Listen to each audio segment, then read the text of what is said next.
All right, cool. Let me go tweet it out, and then I'll check back for sound. Okay. Um, oh, interesting. It actually came up as upcoming on our channel. Nice.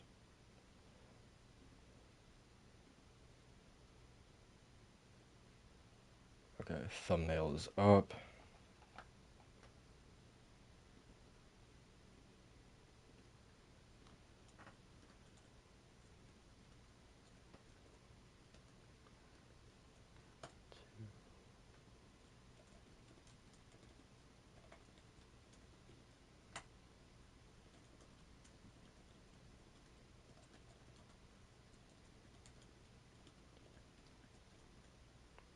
All right, we're good there. Let me check for sound.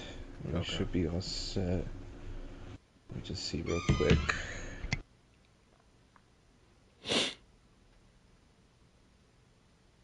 Okay, so thumbnail should be good. All right, and that is it on my end. All right.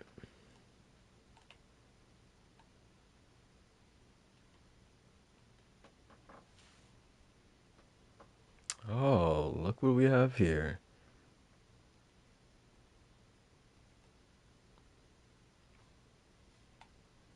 Look what we have here. Wall, get out. You know, you know you're fighting. Get out. No, he's not. He's We're good not. on. Oh, we're good. Yeah, we're good on sound. What were you gonna say? Oh, I was gonna say that he's not talking right now. He's hiding. Yeah, he thought he could sneak into our DMs here. Literally. We're gonna go ahead and get started. Uh, well, we're I've been gonna. trying to connect for the last fucking hour. This shit has not worked at all fucking morning. I thought you were gonna do uh, goddamn Riddler reference being in the movie. He's like, what does he say? He's like, I've been trying to reach you or something like that. No, like I couldn't. Twitter wasn't loading, so I couldn't DM y'all. Like I don't know what was going on. Like the internet right now has been abysmal, but here we are, y'all. Okay. I mean, Um, you sound beautiful and lustrous, Walt, so I think you're good. Do I though? You do. You do. You sound like a nasally troll. damn. Shut joy. Hello. The analogies, man. What you mean? Oh no, I'm just kidding. I didn't really mean that. No, man. Yeah, like spring. Spring is like it's like kicking my ass. Oh, I apologize. But yeah, we're good on sound, by the way, for everybody. That's Everyone good. sounds Wait. beautiful. I'm gonna slap you because you said that about something that I have the condition I have. Okay.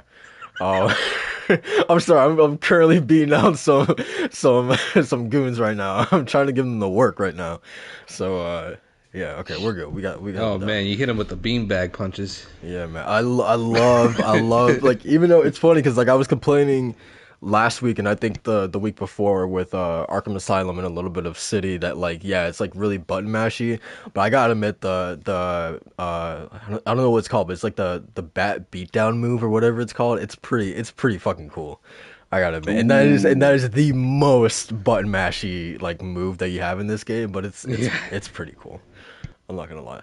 Um, Guys, welcome back to the 54th episode of the DualShock and Sense Podcast. I'm your host, Soul, the connoisseur of anime waifus, joined as always by my two co-hosts. I got Walt here. How you doing, man?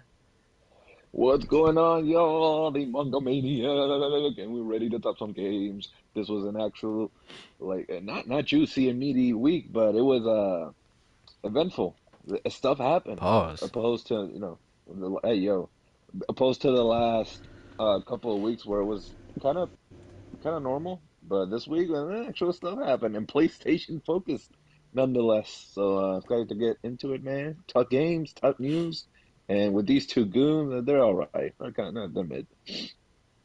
Yes, sir. Nowhere near the the three megaton things that were supposed to happen this week though. What's going on Yeah, with no, that? those Yeah. sources, man. Like, Can we As as the saying goes, Greg Miller lied, people died. Macho, can we talk about that really quick? The sort of, I don't even know how you frame this, but like I'm sure you guys have noticed the on Twitter the the sort of influx of people who are just like um they're like eye emojis, guys, oh my god, something incredible is about to happen, or wow, Sony, look out for them, guys, they're about to do something incredible, or you know what I mean, the fucking vague ass tweets that I hate some them. I hate them so megaton much. news is gonna happen, you know. I don't know, I've man. seen it like a parody. Like I've seen it being made fun of. I've seen the ones I've seen. I've seen more people making fun of that kind of behavior and just memeing it and sending tweets like very general. Like I saw this tweet that said like, "Oh, big thing to come in the next 5 years." Like be on the lookout. It's like, yeah, no shit. No, You know? it made me very happy that I put a limit on my Twitter time more recently because I saw those in droves like come Monday, I think it was. Mhm. Just a bunch of Twitter emojis, something's storm, something's a brewing. If I'm hearing this rumor and that rumor, I'm just like, you know what? All right, it's time to turn off Twitter now because probably nothing's gonna happen other than the PS Plus reveal, which was Bloomberg that reported it. So Yeah, yeah. yeah, for sure. But yeah, Macho, why don't you go ahead with your intro? Yes, sir. Yes, sir. What's going on, everybody? It's the King of Kingdom Hearts and the Final Fantasy fanatic. I'm excited. It's going to be a fun time. And last night was the first night in quite a while I stayed past midnight.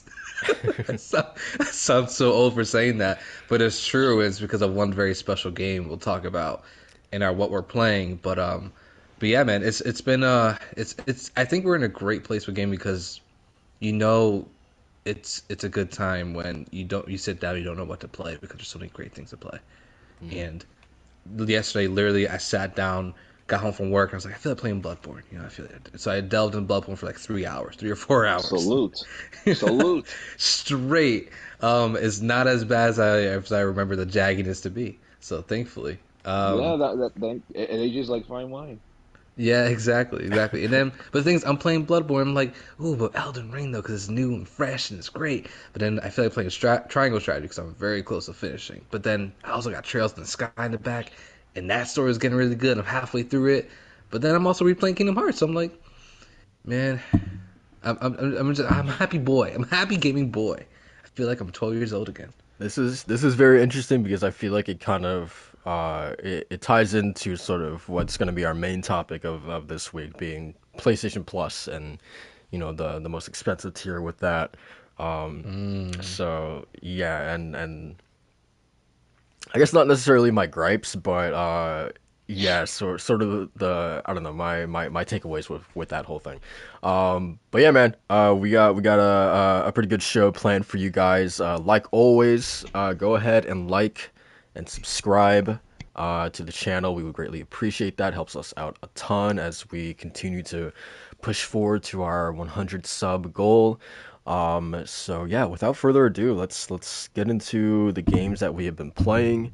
I think I'll go first because honestly, it hasn't really been much for me. I played a little bit more of Forbidden West. I met Tilda for the first time, and that whole faction. But really, really, and I guess it speaks to sort of like the beauty of that game is that really the one session that I had with that game over the past week, I want to say majority of it was just like messing around in photo mode and and taking like a bunch of pictures. That's really like the majority that I did with Forbidden West.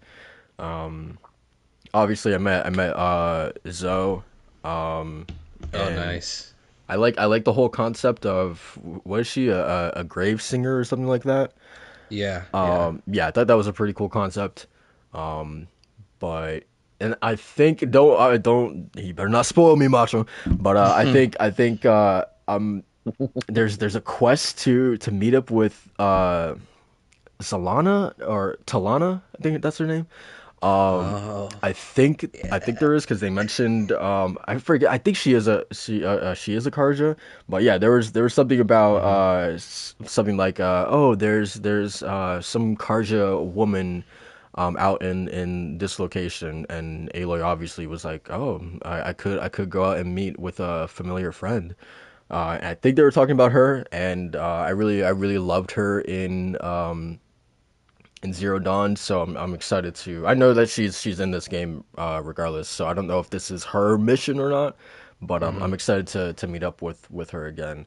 I will say that like one of the the things I've been disappointed to hear is that Talana, she's not in this game much at all, which is disappointing to hear because if you remember, one of the first like key arts that we saw of Forbidden West of like uh I'm not even gonna try to describe because it's really hard to describe. But yeah, one of the first key arts we saw of the game, upon like the game's reveal, Talana was in it. She was in that piece of like promotional artwork. So like when I first saw that back in like 2020 when Forbidden West was revealed, I was like, okay, cool. Like Talana is going to be like a big part of Forbidden West, right? She's going to be like an integral part or something like that. Because correct me if I'm wrong, but she's in a lot of the comics for Zero Dawn. It's basically like a lot of like Aloy and Talana adventures essentially. So yeah, I thought they were really setting up the fact that it's gonna be Aloy and Talana running around doing adventures or something like that in Forbidden West, and to hear that that's not really the case, that she's not really in the game that much, it's pretty disappointing. But nonetheless, yeah, been playing a little bit of Forbidden West, and then majority has been Arkham City, just messing around. I beat Penguin's ass. I beat Solomon Grundy, whatever his name is. Beat him as well. See, doesn't the comment Arkham City just feel a little more refined, but it also feels very satisfying Yeah, compared it's to yeah, Asylum? that's a good word to say. It's definitely satisfying. Yeah, so Macho, I don't know if you did this, which I'm shocked that the game let me do this, but there's this, and I probably should have talked about this last week because I think this happened last week, but it's like one of the earlier parts of the game, and you're messing with like it's before you even know that Joker is sick, and you're tracking down Harley Quinn, and you track her down into Oh, like this museum or something like that. She's I like, think I know what you're talking about, but yeah, yeah, keep going. yeah. So she has a bunch of goods behind her, and it's like this factory or something like that.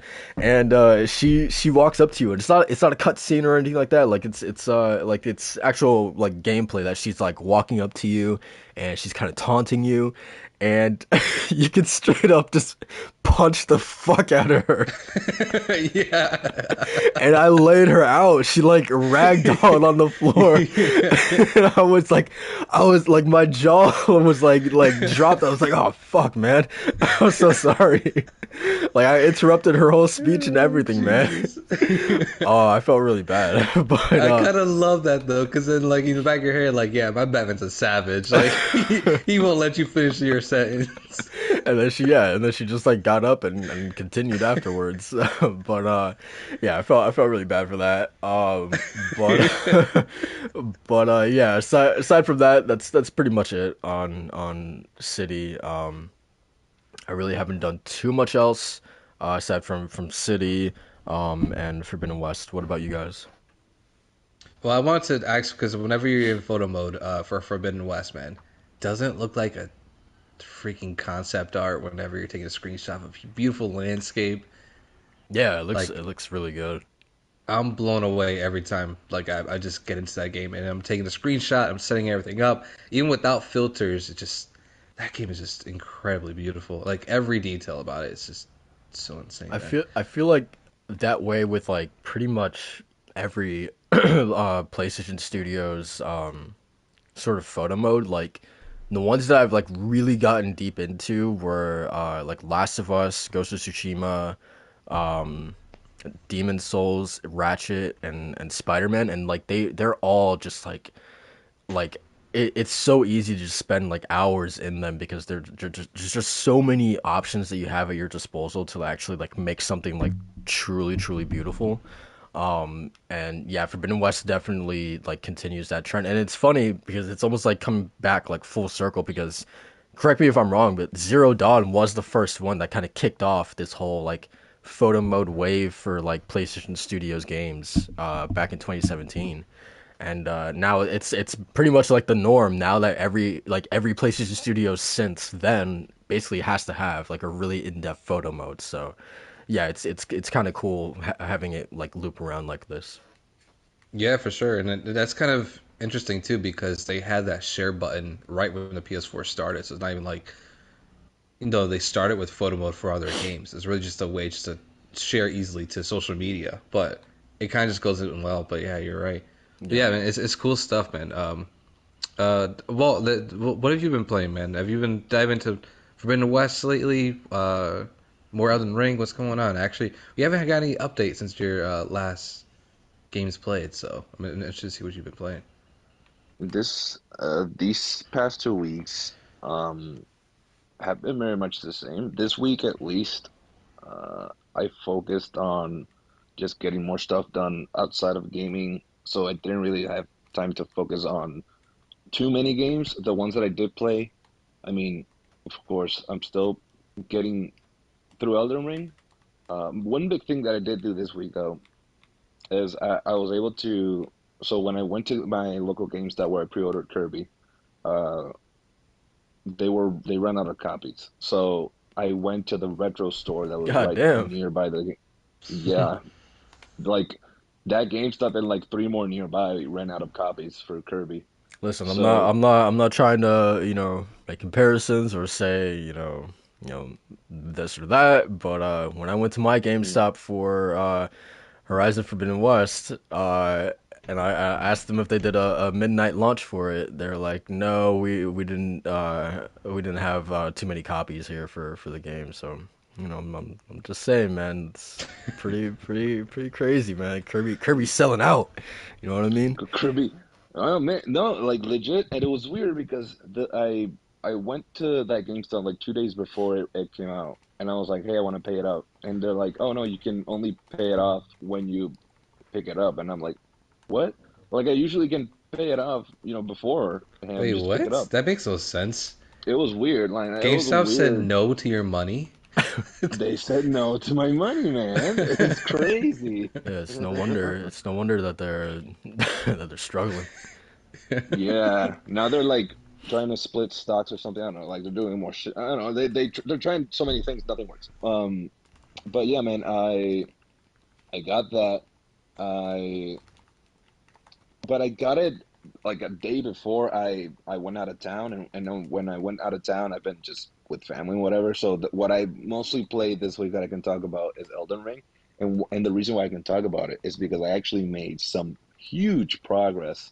I made it to a completely different area that I had not touched after 94 hours, and that's because I'm taking my time and whatnot.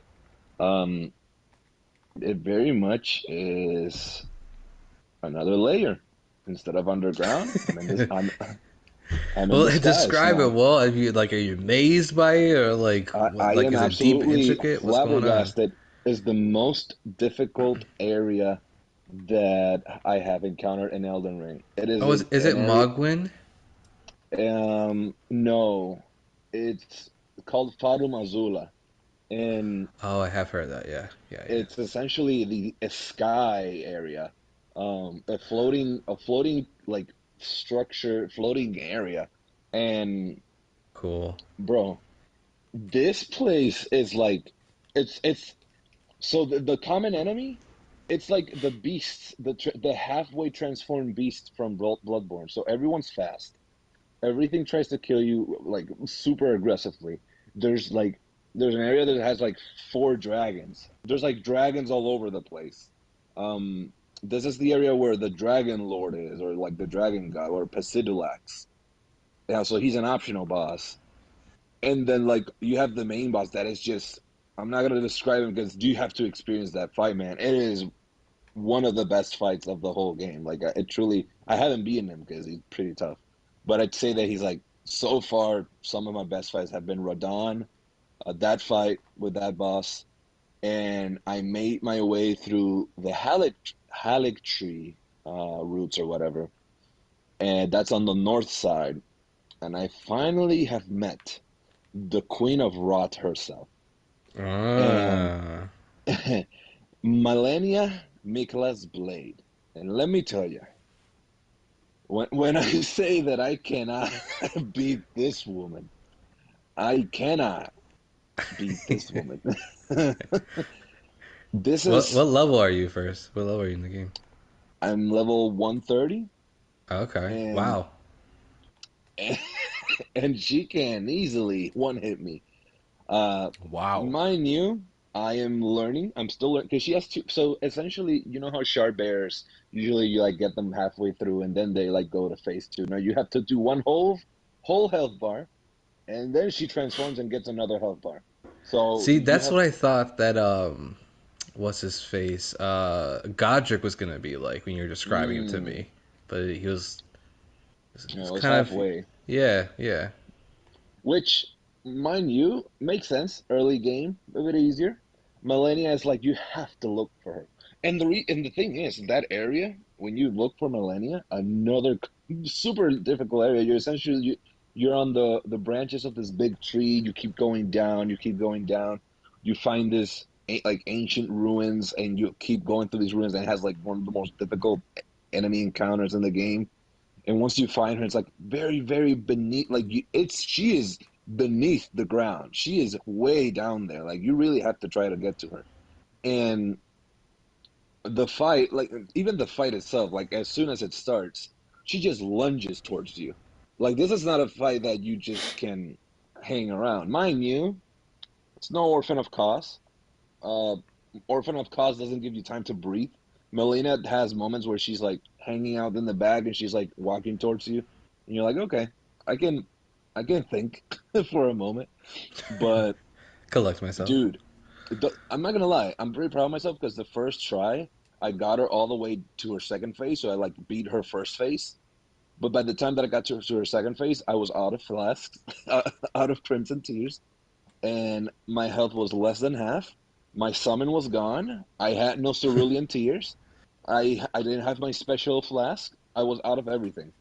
And her second phase is twice as aggressive as her first phase, and she can fly Yikes. now. So um, it's insane.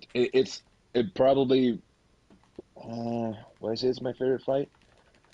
I'd say it's one of my favorite fights so far. I still like hold Astel, the natural born of the void, in a special place. Not as my favorite, but as a like special fight because of the themes and because it's such a bloodborne fight. But this week has very much been a week of me reaching Farum Azula, getting through that, and still every now and then I drop to Melania to learn her skill set a bit more. And the for anyone wondering, the summon that I'm using is something the Sword Maiden and the Knight something. It Sword Maiden. Oh my God, what is it called? It's the Night Maiden and the Sword Stress. So and it's like a special summon, and it's two of them. And even like that, you know what's the big thing in this fight, Macho? You know what Mm. the big when she hits you, she heals. I love it. So she is a hunter. When she hits you, she's healing. So That's yeah, man. awesome. I saw Maximilian Dude Beater. It took him a whole days of a stream and the next. Um, and you really have to learn this. You cannot cheese her with the Comet Azure spell because she moves too much. Like it's insane, man. It's Yeah, insane. no, I have a very specific plan to take her out once I get to that area. Good, man. I'm planning. I'm doing a blood build, so I'm doing well doing damage. It's just a matter of learning her patterns. So, um, aside from that, man, uh, Kirby is a phenomenally chill and happy, go lucky game. A very, very different feel from Elden Ring. That's for sure. Oh, I bet. Yeah. It's I actually it's tried to play Kirby, the demo. I probably yeah. shouldn't have played it close to bedtime because I got like maybe 25 minutes into it and I started falling asleep. Oh man, that's the best. That's what I do. No man, like Kirby is such a relaxing game. I played that man. I'm like, I know I'm gonna sleep. Like it's that kind of game. It's like Yeah. Stardew Valley. Like I play Stardew Valley very late at night, and I'm just falling asleep. Which is It's surprising a though because one of the like lines at least that told me that I'll probably like this game was that it's like Mario 3D World on crack. well, I don't know Do you agree with that? where Based off of that response Yeah, I and know. him Yeah, hesitating, no, I said no. I no, know, right? because the thing is like He was yeah, like, I mean well, one what makes it like 3D Mario, yeah, it's essentially the fact that it is a 3D Kirby, but I mean it very much has the philosophy that Sakurai had first when he first developed Kirbyism, where essentially it's like this very easy game that is both accessible for all ages and all types of level of gaming, and as well as very fun and whatnot. And I wouldn't say it's on crack, 3D Mario on crack, but it very much is the equivalent of what Mario did on 3D, but for Kirby, and it does everything that a Kirby game should do. One really cool thing that it does that I guess is a different feature is you can essentially upgrade your abilities, and that's not something and permanently upgrade. So like the fire breathing ability, you can turn it into like a magma, just like ravaging ability, and it permanently upgrades, and then you can go back and forth between the two, but you wouldn't because you just have a better like version of it. Um, yeah, man, it's a very fun game, a very true to Kirby. I think you can beat it in like 5 hours. It's a relatively short game, an easy game. Um, I know people will say, "Oh, 16 hours, 5 hours for 16." Wait, shut up, man, play shut up, what you man. Like, want, man. Who cares? yeah, man. Like, I adore this game. It truly since I don't know, man. Kirby is just a special place in my heart. Kirby is the first ever. Kirby's Dream Land is the first ever game I ever played in my life, and Game Boy Color is what made me, interested in games. So this is a near dear game for me. Yeah, What are you gonna whenever he says hi, I see the compilation clips of him saying hi. I'm just like, oh my god, okay, you're adorable. Yeah, yeah, man.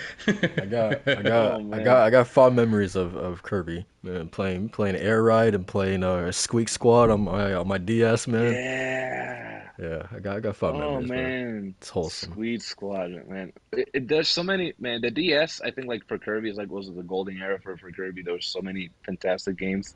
Yeah, Um, and I and I love how for Superstar Allies, they did DLC that essentially brought in old school bosses from other games, and I don't know, it was a nice little love letter to Kirby. Really yeah. nice, man. I like that little pink puff of joy. I'll take a look at Star Allies because I'm actually looking at the box right now. My fiance has it. She loves Kirby, but she hasn't Yeah, it has played co-op. Forgotten Land yet. Oh, it does. Oh, okay, cool. Yeah, yeah, Yeah, she it has hasn't got co-op. Forgotten Land yet. I don't know if she's gonna plan on getting it, but maybe we'll And check out Forgotten Star Land also Allies. has co-op. Oh yeah, I did see that, but apparently like the co-op partner that you have isn't like as versatile as Kirby, so it's not as fun No. from what I heard. Yeah, I think it's like a Waddle Dee or something. So like Yeah, you're not. it's a goddamn Waddle Dee with a spear. Yeah, No yeah, you're one no not one wants to play Kirby. as that. No, yo, there were people that wanted Waddle Dee as a player in Smash, Super Smash Of Bros. course they did. That's hilarious. But yeah, man, Kirby and Elden Ring, very different games, but both just really good. Yeah. Hey man, shout out to 2022, man. Yes, sir. These Played your games juice keep so coming, far, man. man. Yeah, Phenomenal, PlayStation, phenomenal. Nintendo. Thank you, buddy. Yes, sir. Macho, what about you, man? What you Macho. been playing? Yeah, I actually been dabbling into quite a bit, man. The big focus is triangle strategy because I am nearing the end of that game on chapter 18 of 20 or 21, so we're like right at the finish line of it, and it's a game that keeps on surprising me. Really, I feel like it's like in a Tales of Arise category where like every time I'm playing, I'm like going through the story. It just keeps elevating. It gets more layered. It gets more complex in just the character interactions and relationships, and the overall like the grand story itself is actually really really good. And I have to say, the end, like near like the last half of the game, these last few fights, man, have been a pain in my ass, dude. And in a good way, like it's challenging. Like it's actually really challenging.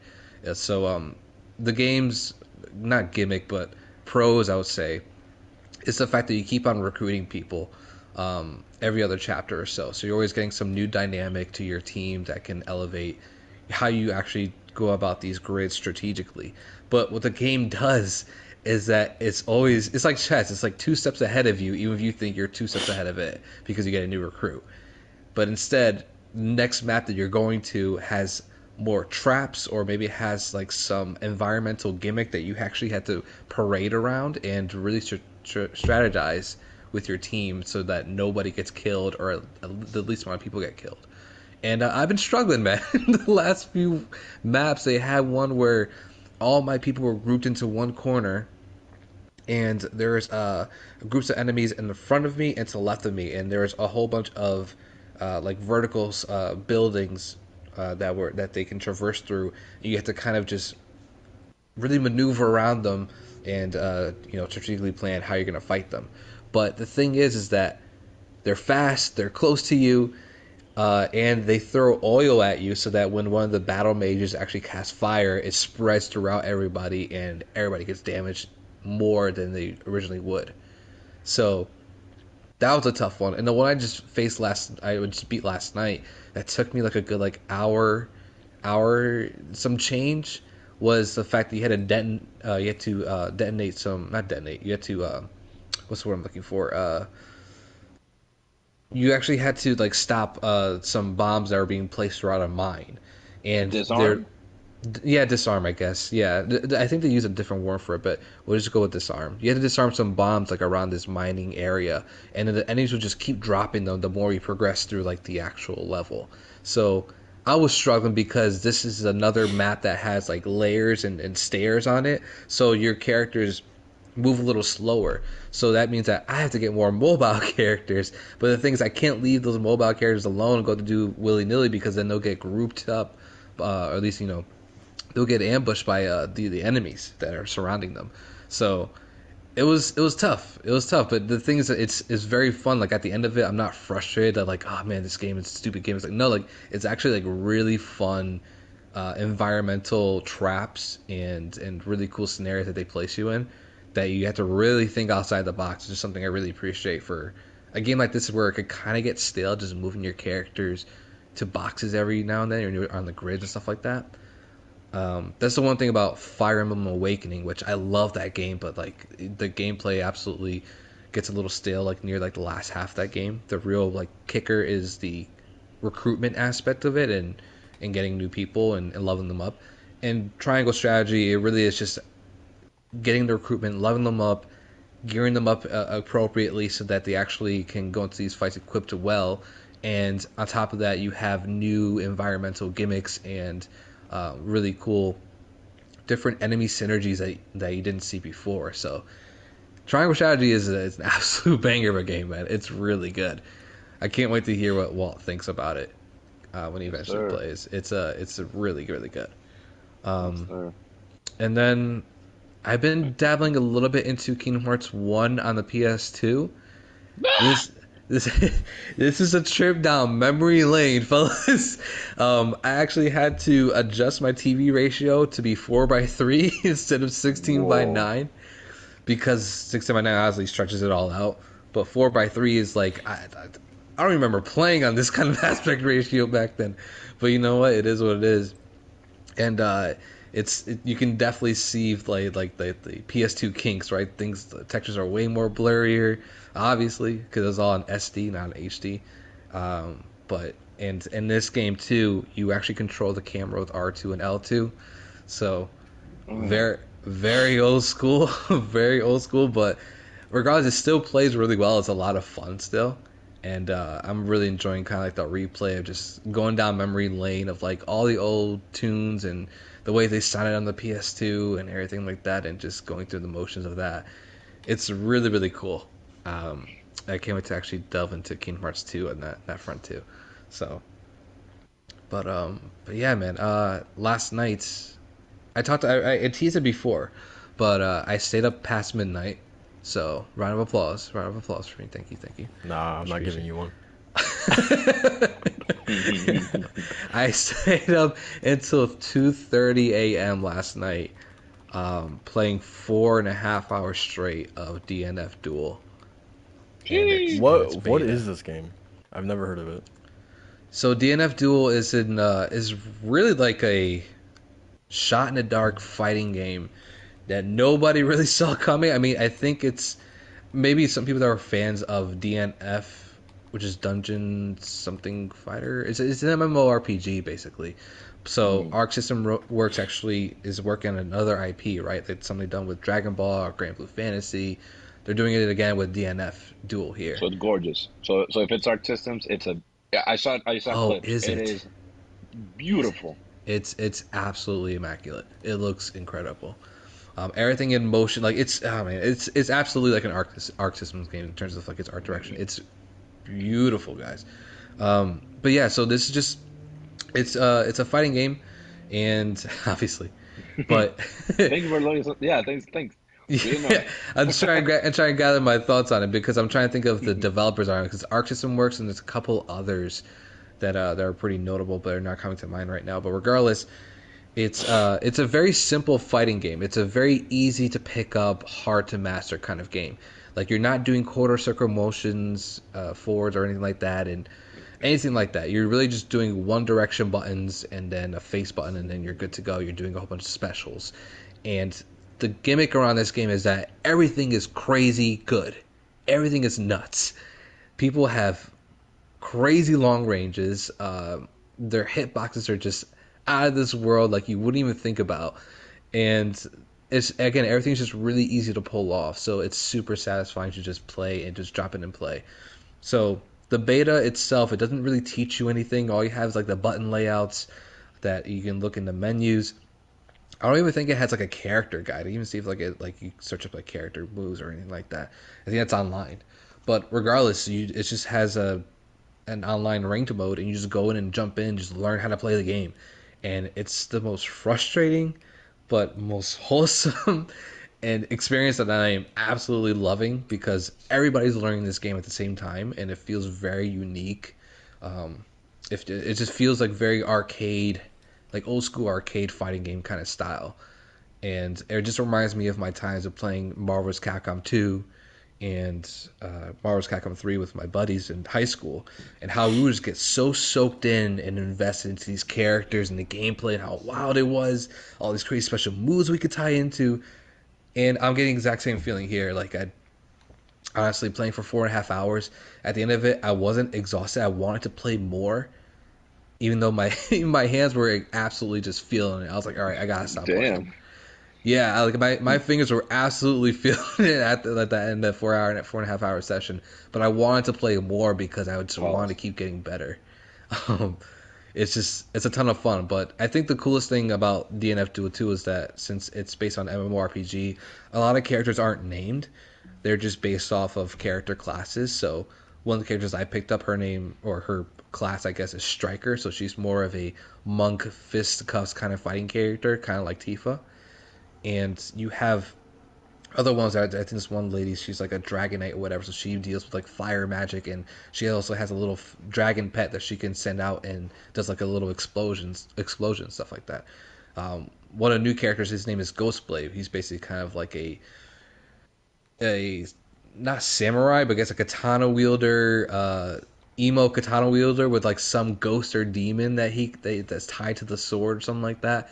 But he just is absolutely insane because he can teleport and he just does all these really cool special moves with the demon.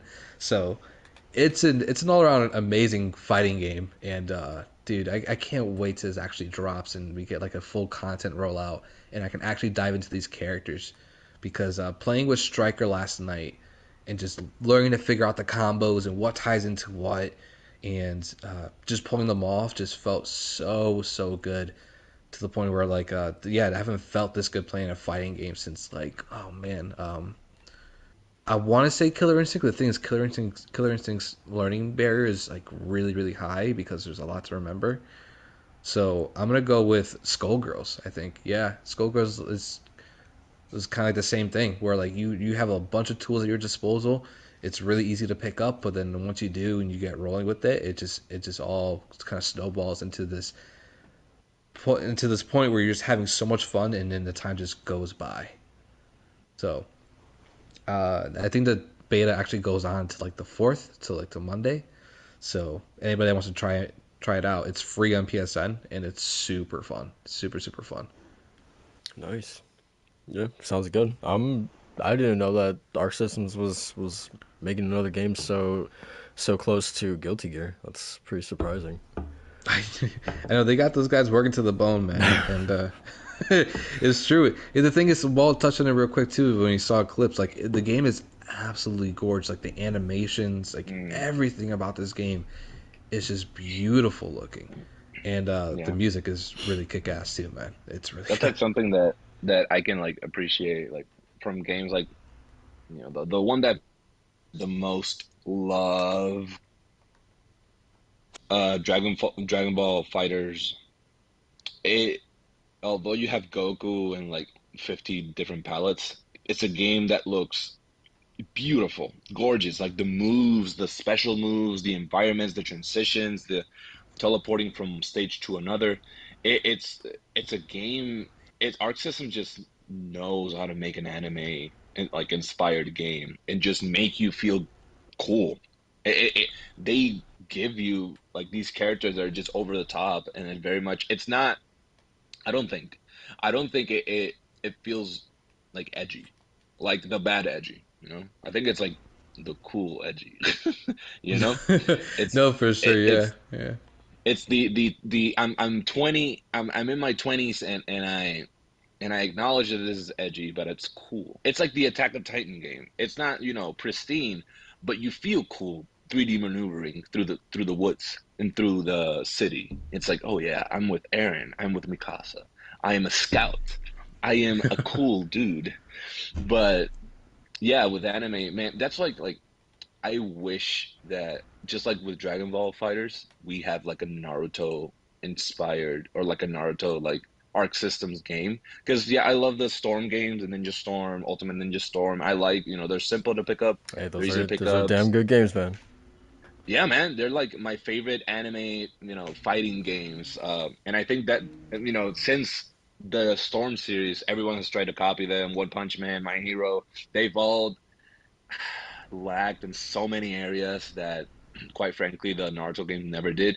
And with the Naruto games in the story, you have these set pieces that, it's like Asura's Wrath. You just have to time certain buttons and crazy shit happens on the screen.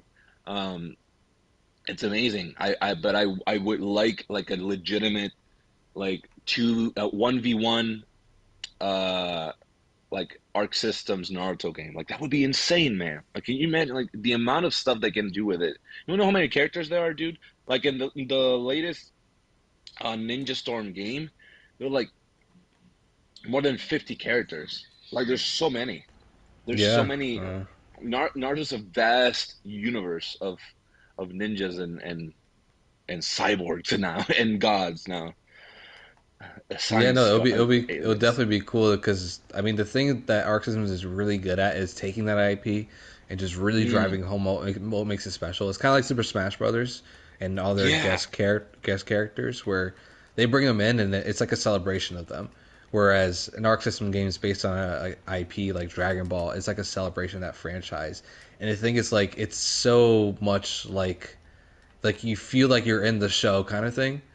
hmm And the thing is with to a little back to DNF Duel, where yeah, yeah. I don't know anything about like these characters or like even the MMO, but the actual world of it and just the characters are so impressionistic that you just can't help but like really get attached to them.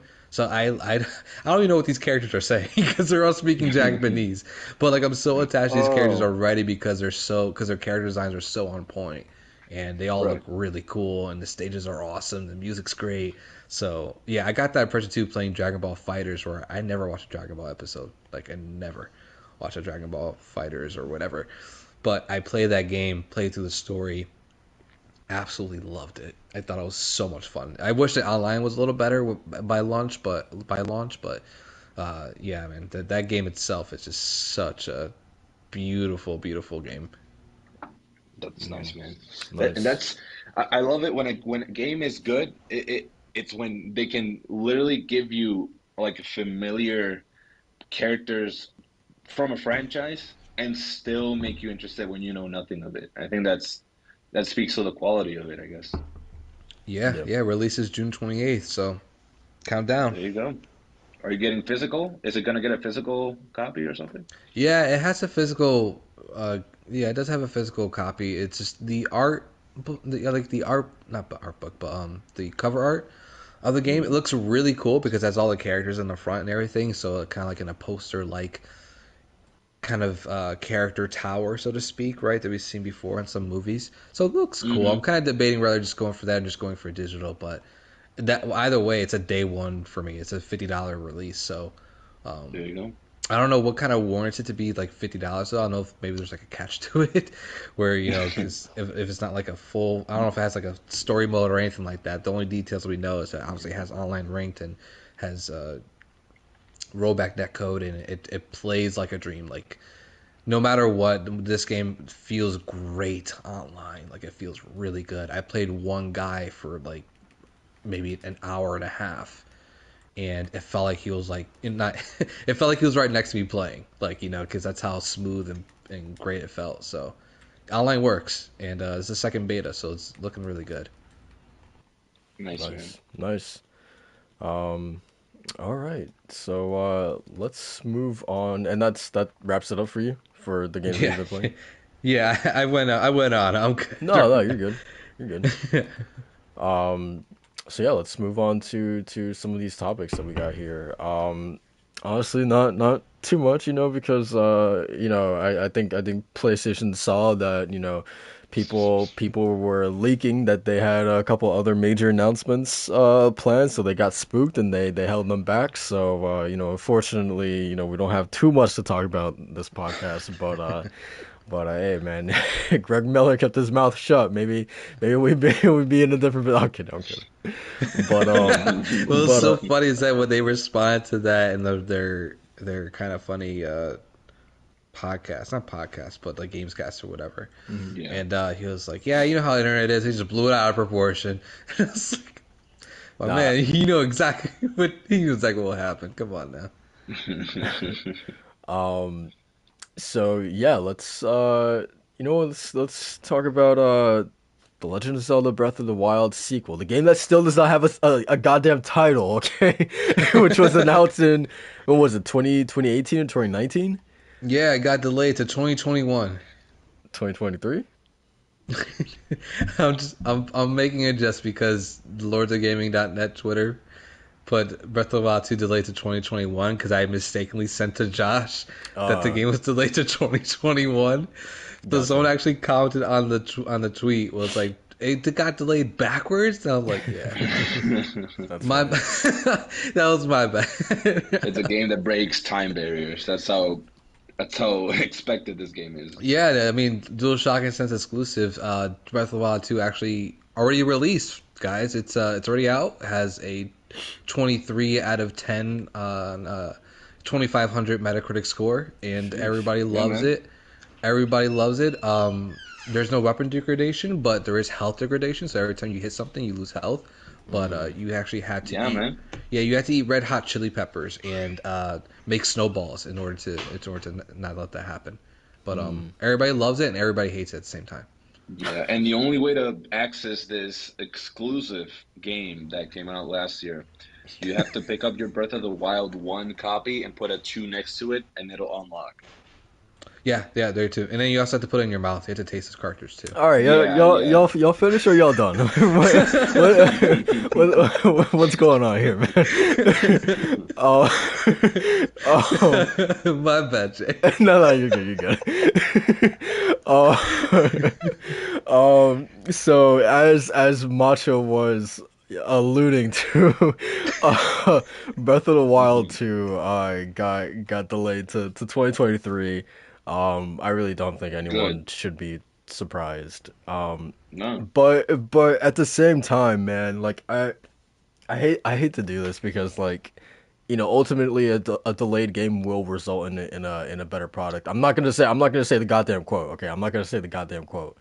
But It's a good theoretically, quote, man. It's a good quote. Jesus, did you guys hear also that that it actually turns out that Miyamoto might not have actually said that. So so that would make this meme even better. Oh my god. But yeah, so I mean, like theoretically, like yes, a delayed game will make it a better product. We hope that's obviously not the case for everything, i.e., Cyberpunk or even something like Dying Light 2, right? Hmm. But with this, the thing that gets me is that like, and I usually don't like bringing in uh conversations around the gaming community and whatnot, but like the fact that this game, because it's Zelda, is getting a pass, everyone's like, oh, okay, it's fine, take your time and all that. When like this thing was announced, goddamn what, almost 4 years ago, and like I don't know, like I just feel like just in general, like I wish these companies, and I feel like Nintendo's especially guilty of this, would stop announcing these games 4 years early. And yes, like even PlayStation is guilty of this too, but like so far in advance. And like I don't know, I feel like it would make it all the more difference for Breath of the Wild 2 if it was announced, say, 2020 instead of 2018. I don't know, man. It's just crazy that like we did this exact like same song and dance the last time Breath of the Wild was delayed. The whole thing, like, oh, okay, just give us some time, and now we're doing the exact same thing here. I don't know. It's obviously not a big deal, but I don't know. It's just funny to me. I Um, think that I'm treating it. So the first time that it was revealed, which was just a teaser, and it said the sequel to Breath of the Wild being developed, whatever, and it was just the Zelda and Link exploring the underground. That was just like them letting. I saw it as like them letting us know that okay, yeah, like it's happening. But since the moment that they actually said we aim for a release window of 2022, I was like, okay, this is like the official like announcement that hey, it's coming. Like I mean, like we acknowledge that that it's coming. And so they did this that delay, twice. no, like the first time it was more of a like it exists. This time it's like, oh, it's we have a time frame that we're aiming for.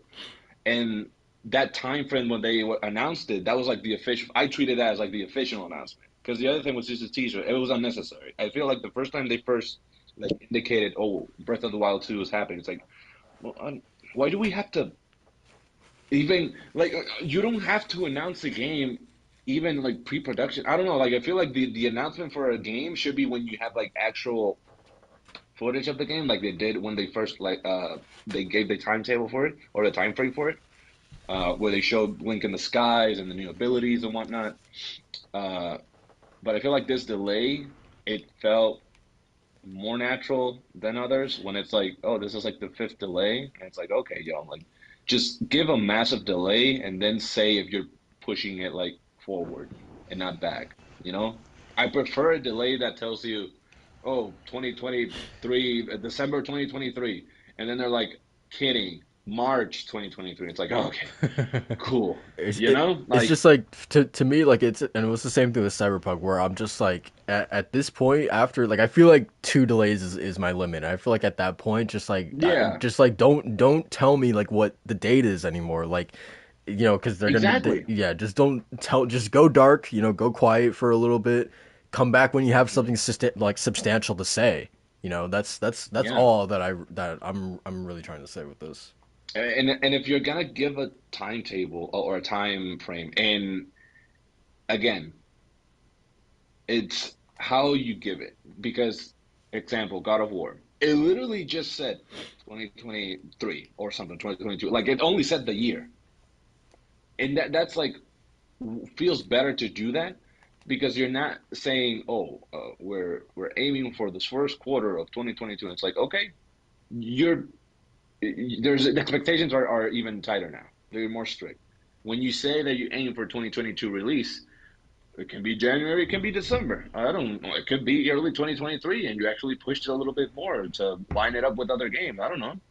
Like, just give the year. If anything, give if you're gonna say the year, if you're gonna say, I mean, like the release date or the time frame, just say the year. Don't unless you're certain that you're like nearing gold, and then like say like the month or like the estimate. I don't know because it's not so much the fact that we don't trust. I mean, I don't trust delays. Like I trust delays. It's not that I don't trust them. I trust delays, and that they're gonna give a better product than it was before, mostly. But when you announce a specific day or year, that's just hurting people's expectations because there's people that forget to, sometimes work those brain cells when they start saying, "Oh man, that means it's gonna be pristine, it's gonna be amazing, or it's And gonna it's not even no, it's not even like just like delays in general. Like sure, like I feel like every game is gonna have like at least one delay, and that's not even like what like I'm kind of complaining about. Like sure, like if you need to delay like your game at least like once, then it's like fine, that's understandable. But like when it gets to a point where it's like just like over and over and over again, it just gets to like a boy who cries wolf kind of situation. And then that was the thing. Like even though like I was relatively excited for Cyberpunk. It's like exhausting to be like, okay, the game's coming out in April. Okay, it's coming out in September. Okay, now it's coming out in October. Okay, now we're pushing it to December. And it's just like, right. yeah, at that point it's just like, At okay, that like point, you now get I'm worried. tired of hearing about this game now. Yeah, Yeah, so yeah, I don't know. at that point, I get a bit worried now because of what happens, or again, that has its history in video game development. I think that once you reach we're pushing it again. Oh, we're pushing it again.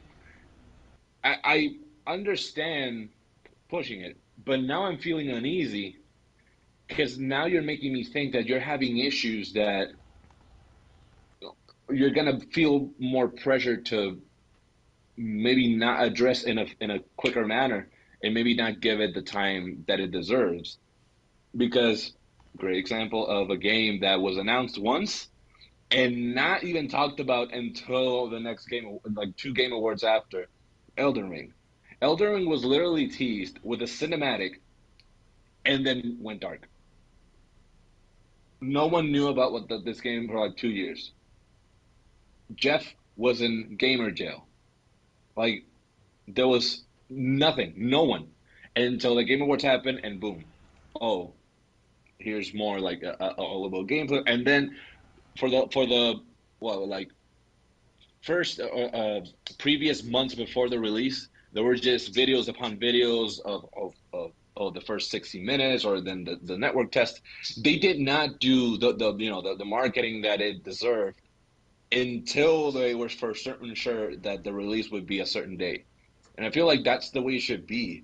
Like you announce a game, like another great example, Metroid Prime 4.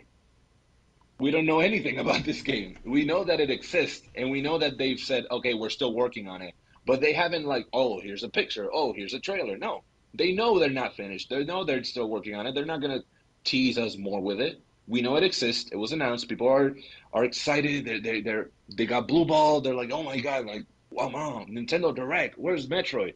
Where's Metroid? All that pent up. Where's Metroid? When it actually gets announced and it gets a release date, people are gonna go crazy. Look at Metroid Dread. No one knew that this what like 15-year-old attempt of a game was gonna happen, and boom, 2D Metroid. People went crazy.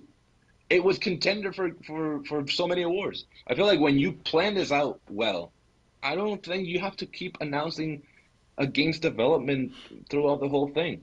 Ragnarok is another great example. We don't know jack about this game. We know we had some gameplay, but that's it. They're not talking about it. Cory Barlog went silent. Like, come on, man. Like, what's going on?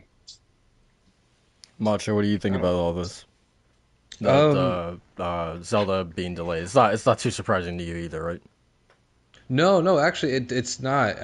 I wish it was coming out this year because then 2022 really would have been the best. I mean, it already is one of the best years in gaming, but it would have cemented as the best year in gaming in quite a long time because Nintendo's absolutely just knocking it out of the park, man, this year. We've got Mario Strikers, Kirby's Forgotten Lands, Triangle Live Alive, Strategy. They, what'd you say about? Live Alive. Oh yeah, Live Alive. Yeah, yeah, of course. And what was the other ones that are coming out? They got Xenoblade Chronicles 3 coming out this year as well. So they have like they have quite a year for games, man, for 2022.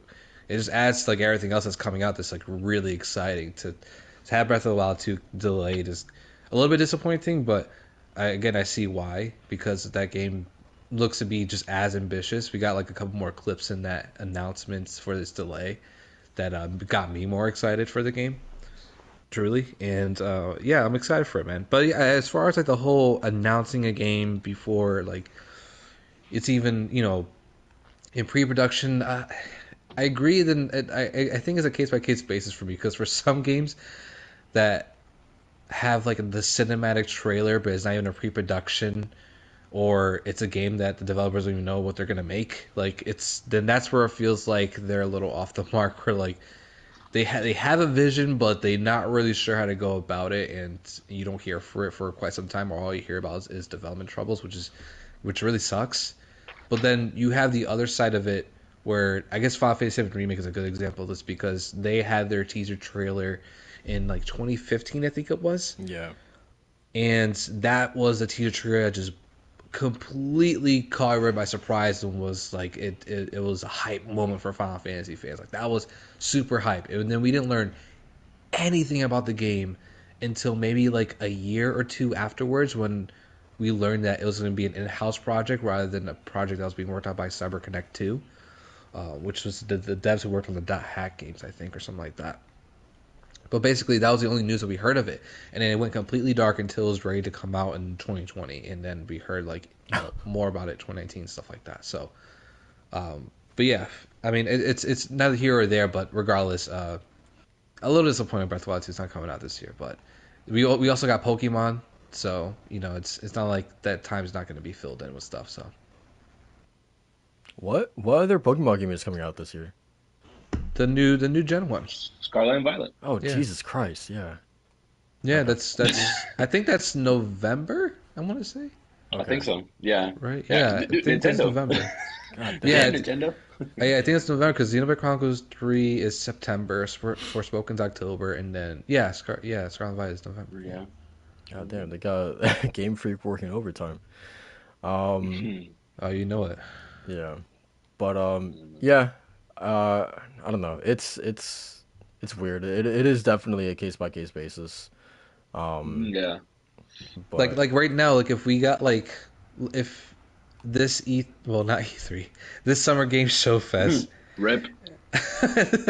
if we got like a cinematic trailer for CD Projekt Red Witcher 4, right, or whatever it's going to be called. Yeah, that's playing too. That's a no. That's a no. It'll like be yeah, cool, I'm gonna be but excited, but at the same time, we know that thing is not gonna come out for another like 4 years. So Yeah. I feel that's good to establish tone and story. I feel yes, like yeah, for games like Witcher, that's merited because it's like part of I'd say majority of the reason that I play Witcher is because the story is so damn good and there's so many interesting characters. I feel like if you can do a cinematic, you first of all, the our fellow co-host here, Soul will be dissecting the hell out of that cinematic. Um, and we're not gonna see the end of day where that trailer is not gonna be talked about until the release. But that establishes just a good okay, like expectations because people love expectations apparently. But games like I don't know, like Zelda, I feel like that's the kind of game that you're going to showcase. They showcase with a little bit of gameplay, a little bit of cinematic, a little bit of a story in there, and that's it. There's not much more that you can do. Like it's very, like you said, also case by case. Like certain games merit a certain type of reveal. Like the Flintlock game, the pirate game, whatever that they announced recently, where it was just a cinematic, and it's like, okay, I get the tone, but like that didn't do anything for me. Like when it's an unknown game, I feel like a cinematic does it a disservice because it's like it's not doing anything for me, you know. But Yeah. it's like contrary to like more horrible reveals like Rainbow Six Siege, where the reveal from Ubisoft was a completely different game from what they released. You know, you have those moments, but it is whatever. Yeah. Um, yeah, so I feel like yeah, it's a very I mean Rainbow Six Siege honestly is a pretty good point of yeah, as you just said, it being announced as one thing and then it comes out what like the a few years later as something completely different. Even Watch Yeah, Dogs, I super bare guess. bones, Um, super like stripped. yeah. Very, yeah. So yeah, I don't know. It's tough. I don't know. I just don't like the trend of games being announced 4 years before they come out or 5 years before they come out. Um, but yeah, I don't know. But yeah, that is Breath of the Wild 2. Also, I don't know if you guys know this, but it is also, I mean, obviously depending like when exactly it comes out, but it's looking like this is going to be like the largest gap in between mainline Zeldas that we've ever had. I think the last one was Yeah. from Twilight Princess: The Skyward Sword, I want to say. So, yeah, this one is shaping up to be probably, if not the longest, close to the longest. So that No within doubt the its, Yeah. pandemic has a effect on that. yeah, for sure. Yeah. Um, Mainline, yeah. Because Zelda in general, it's still like, you have the was yeah, it like was Majora's the smaller Mask, what? games and stuff like that. Yeah, and because Link's Awakening, uh, not expected. Like it was announced, but it's not like a true new mainline game. Which I do hope there's older Zelda games that they give that same treatment of like a remake Yeah, yeah. type deal or remaster. Like bro, bring Twilight Princess to the Switch. Like I'd buy the hell out of that. Um, all right, so let's get into sort of the major topic of the week. That, of course, being PlayStation Plus, the long rumored sort of Spartacus that was going to be the quote unquote as IGN very much like to say the Game Pass competitor. Um, so yeah, this was finally revealed this week. And Macho, do you have the details of this upgrade to PlayStation Plus? Yes, I do. Yes, I do. Take You it want me to break away. it down? Yeah, take it away. Cool, cool. So essentially, this is going to be a three-tier service for PlayStation users that goes across PS4 and PS5. So just to break down what we got PlayStation Plus Essential, which is essentially the same thing that we have now. So you're getting the 2 months downloadable games, you're getting the discounts, the cloud storage for save games. I wish they would just make that free, but regardless, and you're also getting online multiplayer access. So this basically is just your regular $60 tier. You're getting or $10 a month, $6 a year kind of thing that we've been seeing for like the past like how long? Like what, 2 decades now, or so to speak. The next tier is PlayStation Plus Extra, and so you're getting all this stuff from the Essential tier. But it said this one actually costs $15 a month and around $100 a year, and you're getting actually up to 400 PS4 and PS5 games in the catalog. So this is essentially what we were talking about before, where it's like the mix of PS Now and PS Plus. PlayStation Plus Extra, the second tier, is basically what that is. It's that melding of the two, where you're getting a lot of games. You're getting up to 400 PS4 and PS5 games, which is really good deal in my opinion. That one for what, $15 a month, $100 a year, getting an endless amount of games, really, an endless amount of quality games. It's kind of baffling. It's actually really cool. Great deal. Now the third tier is called PlayStation Plus Premium, and this one you're getting all the benefits from Essential and Extra, except for this one you're getting an additional 340 games that includes PS3 games, which are only available via cloud streaming at this moment, and quote unquote a catalog of beloved classic games available in both streaming and download options from the original PlayStation, PS2, and surprisingly, PSP. Mm.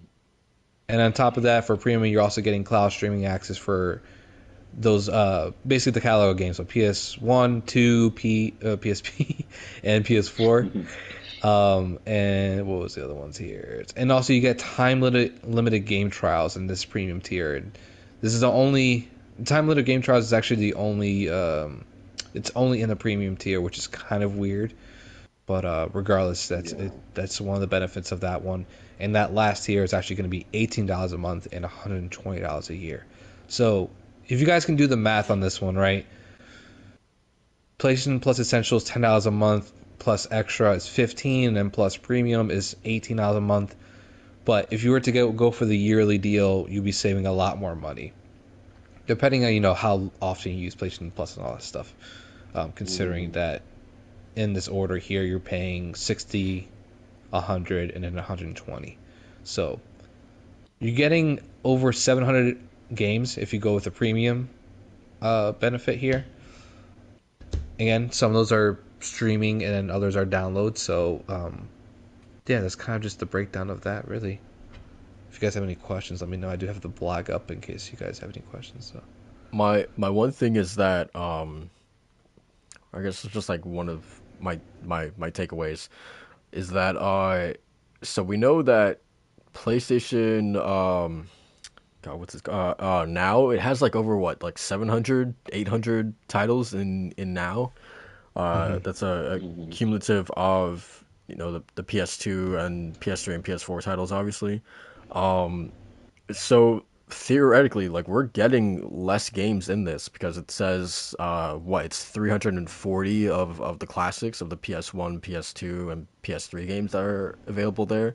So I wonder, like, why why is that exactly the case? You would think that you would be getting at least, if not more, at least the same amount of games that you're getting, since this is merging both services into one, that you would just be getting, at the very least, the same amount of titles that were available in PS Now. So it's a little weird to me that we are seemingly getting, like, not necessarily more games, but less than what we had available to us in Now.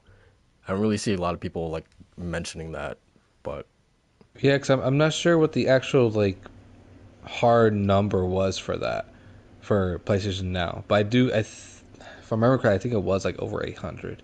yeah. So you have a point there. But I mean, the other thing I wanted to add to the tiers is that from Jim Ryan himself, he's saying at launch we plan to include titles such as Death Stranding, God of War, Marvel's Spider-Man, Marvel Spider-Man Miles Morales, Mortal Kombat 11, and Returnal in that service. I think it's just for extra and premium tiers though. And he says, I quote, we're working closely with our imagined developers from PlayStation Studios and third-party partners to include some of the best game experience available with a library that'll be regularly refreshed. Can't pronounce that word. Anyway, um, yeah, I think that's kind of just the gist of that. What does this do for you guys? Because this doesn't move the needle for me, like, at all. To to be honest, I'm like I'm not I'm not mad or anything like that, but I'm like severely like underwhelmed by this entire announcement. It even kind of felt like it was just like, and it's not like I was expecting them to have like this at a conference, because I feel like it'd be really weird for it to be at something like that, or I wasn't even, I guess, necessarily expecting them to do just like a separate like video upload to their main channel or something. But it just, the whole announcement in general just kind of felt like blasé. Like, okay, here's just a blog post. All right, see ya. You know what I mean? Like, I don't know. Like, the whole thing just kind of felt like devoid of like real excitement or much fanfare by them. Like, it was just something they just kind of put out there. And yeah, I don't know. That's kind of like what I got from it. But just in general, like, I feel like I don't know. Like this didn't have anything that what we were speculating on, like here on this podcast of like, ooh, okay, like what if they did sort of integrate like Discord, or they do have Funimation and Crunchyroll. What if they were to integrate that into this somehow? Using Sony Pictures in their movies or something like that. But like they didn't utilize any of that stuff either. So not that it was ever alluded that they would, but yeah, I don't know, just purely off of the basis of playing classic games, that being the main like sticking point to hey, you want to subscribe because of that, that big bullet point, that doesn't move the needle for me at all, especially because like old games that I want to play that I never got to, like Shadow Colossus or like a Demon Souls or Batman. What I'm playing right now, they're already like I don't know, they're already like available to me. So like I don't know. What about you guys? Does this move the needle for you guys at all? Well, chime in and I'll go after you. It it doesn't. It Two of the big things that I wasn't so much expecting, but was hoping that they would very much include in these. First of all, the way that they're treating their PS3 catalog is kind of disappointing.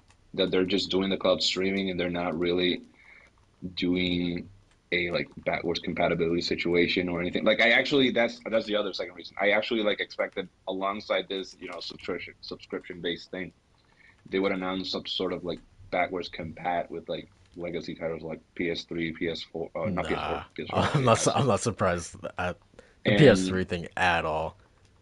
but like the PS3 thing with the cloud streaming, that's the one because the PS3 was my first PlayStation, and that's where the majority of like my like quote unquote childhood is with and nostalgia with PlayStation. Not to say that there's bad PS2, PS1, PSP titles that I haven't played. I actually like play a lot of those games, but and also and Mancho mentioned no PS Vita mentioned at all Hmm. in this announcement, which I understand that like a lot of the PS Vita game are on PSP, and I expect some a lot of PS Vita games that I play on the PS Vita are like games from the PSP, PS1 era. Um, but no PS Vita mentioned, which is odd. They really PS Vita is really disregarded, like historically, like it keeps being disregarded. First they mentioned the PSP, then the PS Vita. But yeah, man, it doesn't really do much for me. If I were to be like completely honest, the out of these three, the one that actually like seems like the most plausible deal for me that I see myself like getting more frequently than the others, like throughout my life with the PlayStation, is the extra, the second tier, mainly because it'll have probably a catalog of games from PS4 that I don't have or I never played or want to try. Um, the premium one, it really boils down to what games are going to include and what games are going to be available for me. If like I've never played Sly, so if the Sly collection's in there, oh, you bet I'm going to be like purchasing that for 1 month and like trying out all those games, or like the Metal Gear games or the PSP.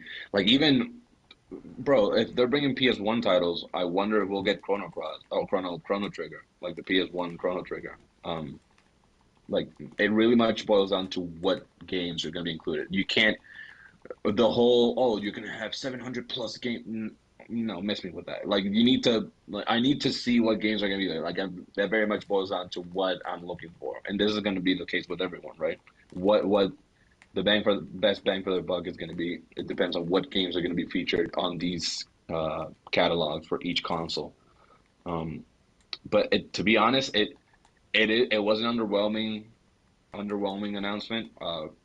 Very much because we expect all these, like Crunchyroll or Funimation with the whole Funimation Crunchyroll thing, with they've been merged into one and Sony being involved. You very much would have expected it being like, oh, it's included with the premium tier or something. That would have been amazing, considering that now, not the main topic, but Crunchyroll is gonna eliminate free streaming, free ad supported streaming. That's insane. You're gonna have to pay for Crunchyroll now. You cannot even view it for free with ads. So That would have been insanely good for them. I feel like that adding Crunchyroll now. Oh, and by having it, you can actually have ad-free Crunchyroll. That'd be incredible. But I don't know. It's and the way that they announced it, like you said, so like maybe like a company like a video or like someone talking, like make it more personable, make it more elaborate, or like break it down a little bit more. Give us an example of some of the games that are going to be in. Um, I don't know. Yeah, the fact that they didn't even talk about what exactly is going to be like, what am I paying for exactly? Like what's going to be in Yeah, here? That they didn't do that yet, you know? Like I don't know why you don't have that in here as well as the on top of the announcement in general. Yeah, I don't know. It's very yeah, weird.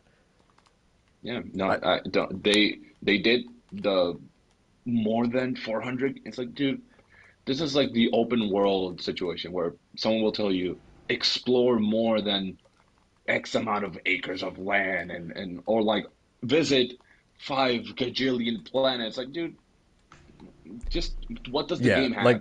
How does yeah, what like the number is irrelevant if the selection itself is garbage, you know what I mean? exactly? Yeah, so and they made this big announcement with, essentially leaving out the most important thing, which is, what is going to be in here. That's what people want to know. Like what are we exactly paying for? Like what games is going to Basically, be. Yeah. like tell me so. Like imagine they mentioned like imagine the perfect world. They mentioned the Vita, right? And they say, oh, PSP, PS Vita, and people were like, well, PS Vita, it's like such a small collection. Yeah, you know what game is in the PS Vita collection? Persona 4 Golden.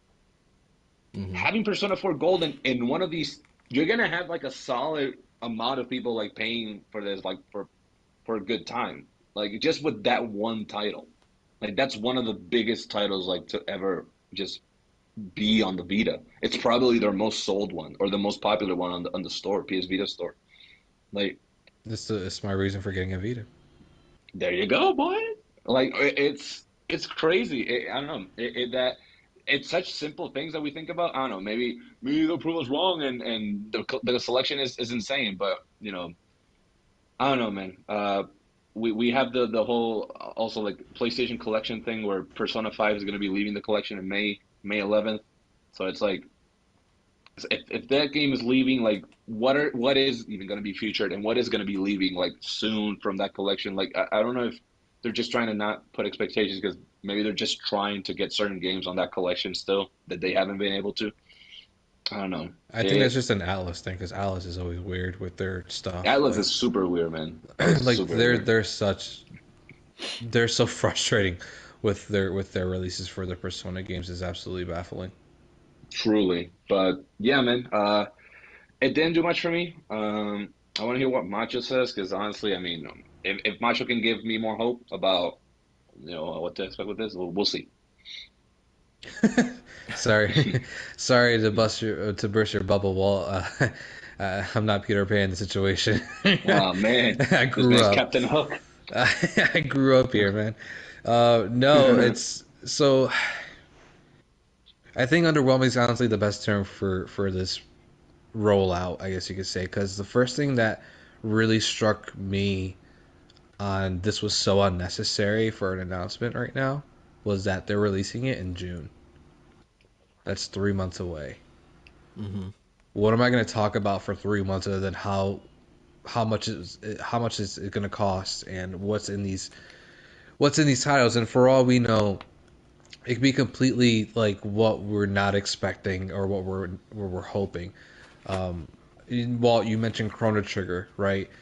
We know Square Enix is doing their re-releases for remasters and 2D HD, so like why would they want to put the original Chrono Trigger in here unless they just want the extra bag of money? You know what I mean? So like, Pain, but pain. but that's the thing. That's like because these companies operate super weird nowadays because they're all coming out with their own remasters and their own re-releases, and they're making a celebration. So like, what kind of service? What does PlayStation 3 tier service really do for them in the long run? And I guess it just boils down to the relationship. I'm getting too much into it, but regardless of the fact, yeah, this is like really underwhelming for me, and it's really disappointed actually because feels like a wet fart of announcement, man. Like they really just put together.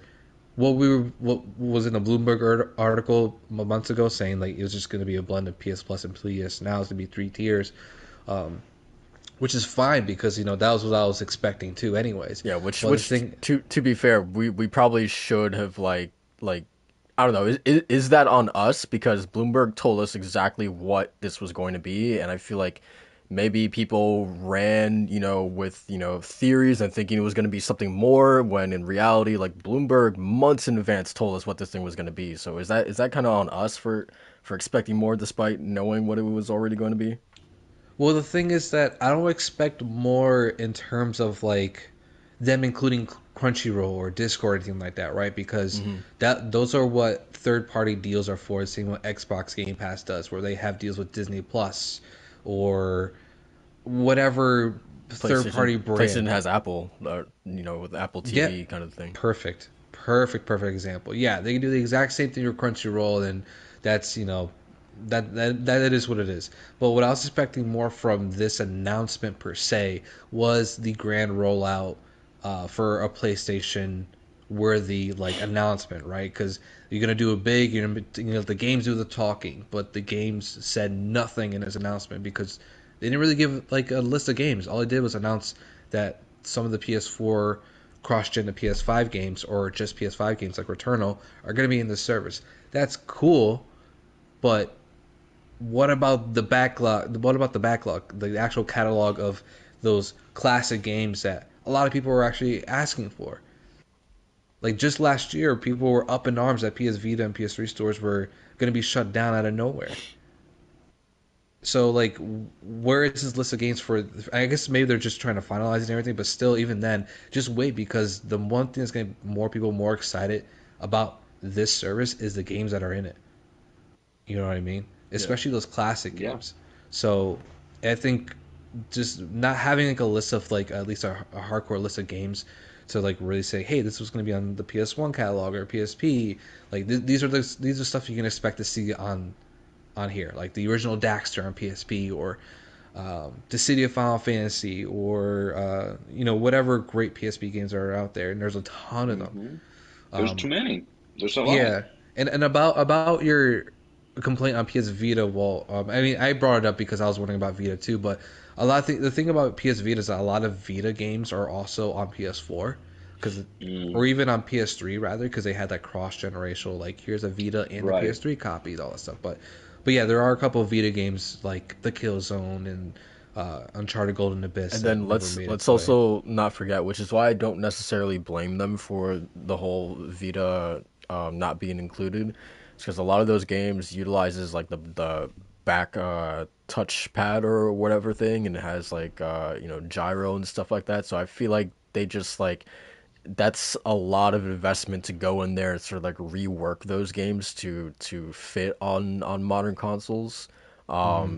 The games that haven't Mm. already been ported to PS3 and PS4. Like I feel like that's more investment than they really want to do.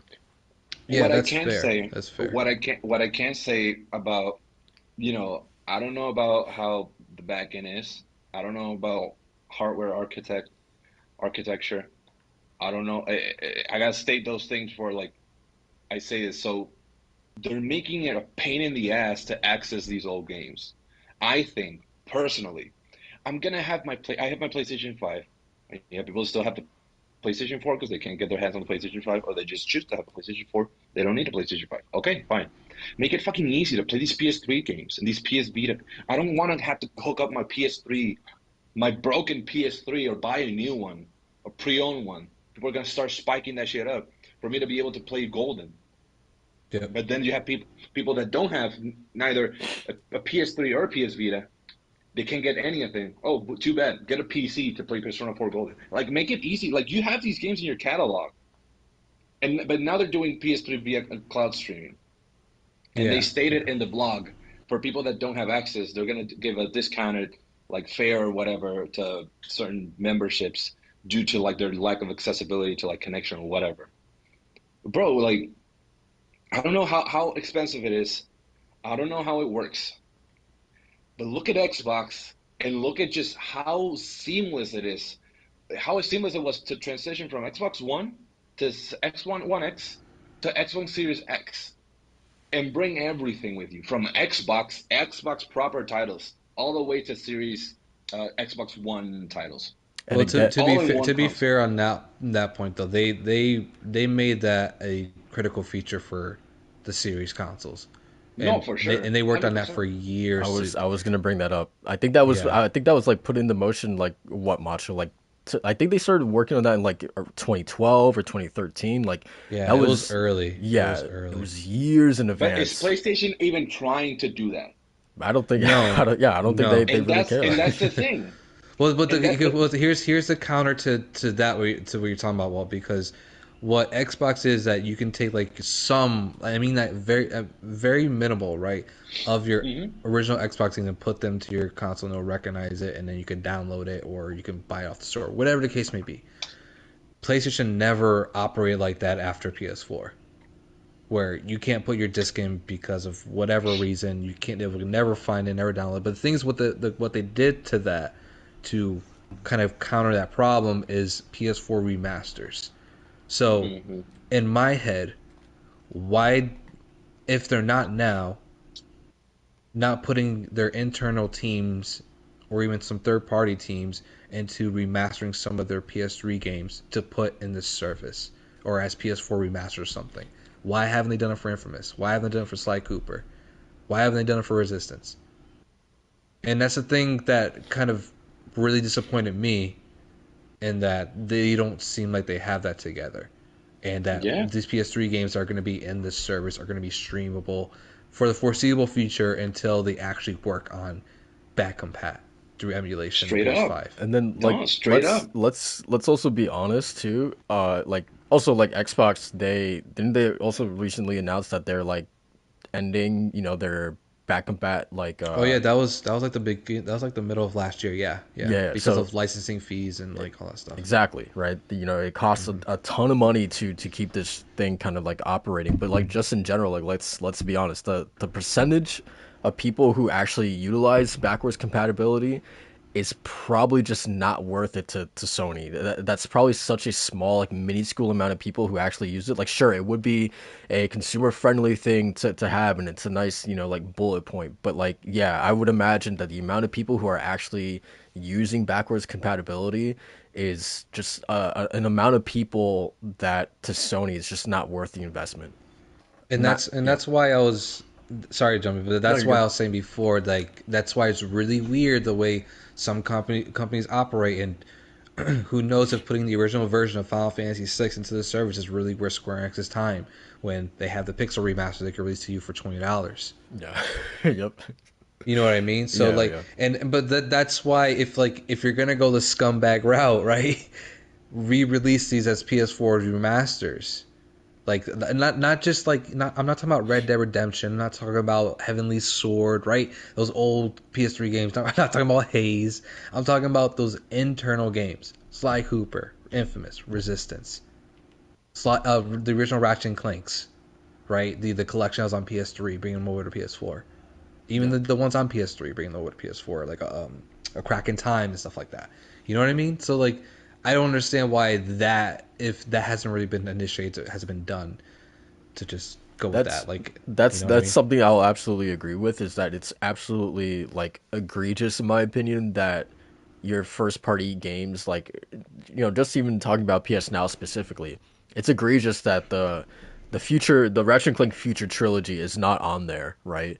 That you're missing, a lot of key like PlayStation OG, just franchise, the first party franchises on there I don't in your think the own God of service, War PSP games are on there either, right? yeah, yeah. So like, yeah, just that in general. Like, I feel like, Yeah. these things like you should absolutely have like your first party history in there at the very least. Yeah, and that was a point where like I was more disappointed in, because those are the games I care about, right? The first party stuff being in this service, like that's how you're Hmm. gonna sell me. Like Yeah. put those God of Wars in there, put everything in there. Like Crisis Core, Final Fantasy VII, there was a PSP game, the amazing PSP game from Square Enix. I would absolutely love if that thing was in this service. Do I think it's going to be? Absolutely not.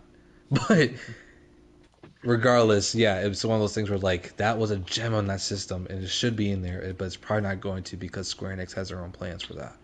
And listen, yo, Listen, we need to keep it spicy. I just agree with no, yeah, like, yeah, no, that it doesn't make sense, like, financially. No, and y'all right. Objectively, this is all true. But me, as a little kid inside, I just love for the idea of being able to just play my PS3 games on my PS5. Some of them, obviously, I'm not throwing all 400. I don't give a shit, man. Come on, Oh, we're all dude, selfish. that's the dream, man. That's the dream. Are you That's a kidding dream. me? I have But all those but old consoles. I can boot them up. Nope. I just talked about playing Kingdom Hearts on PS2.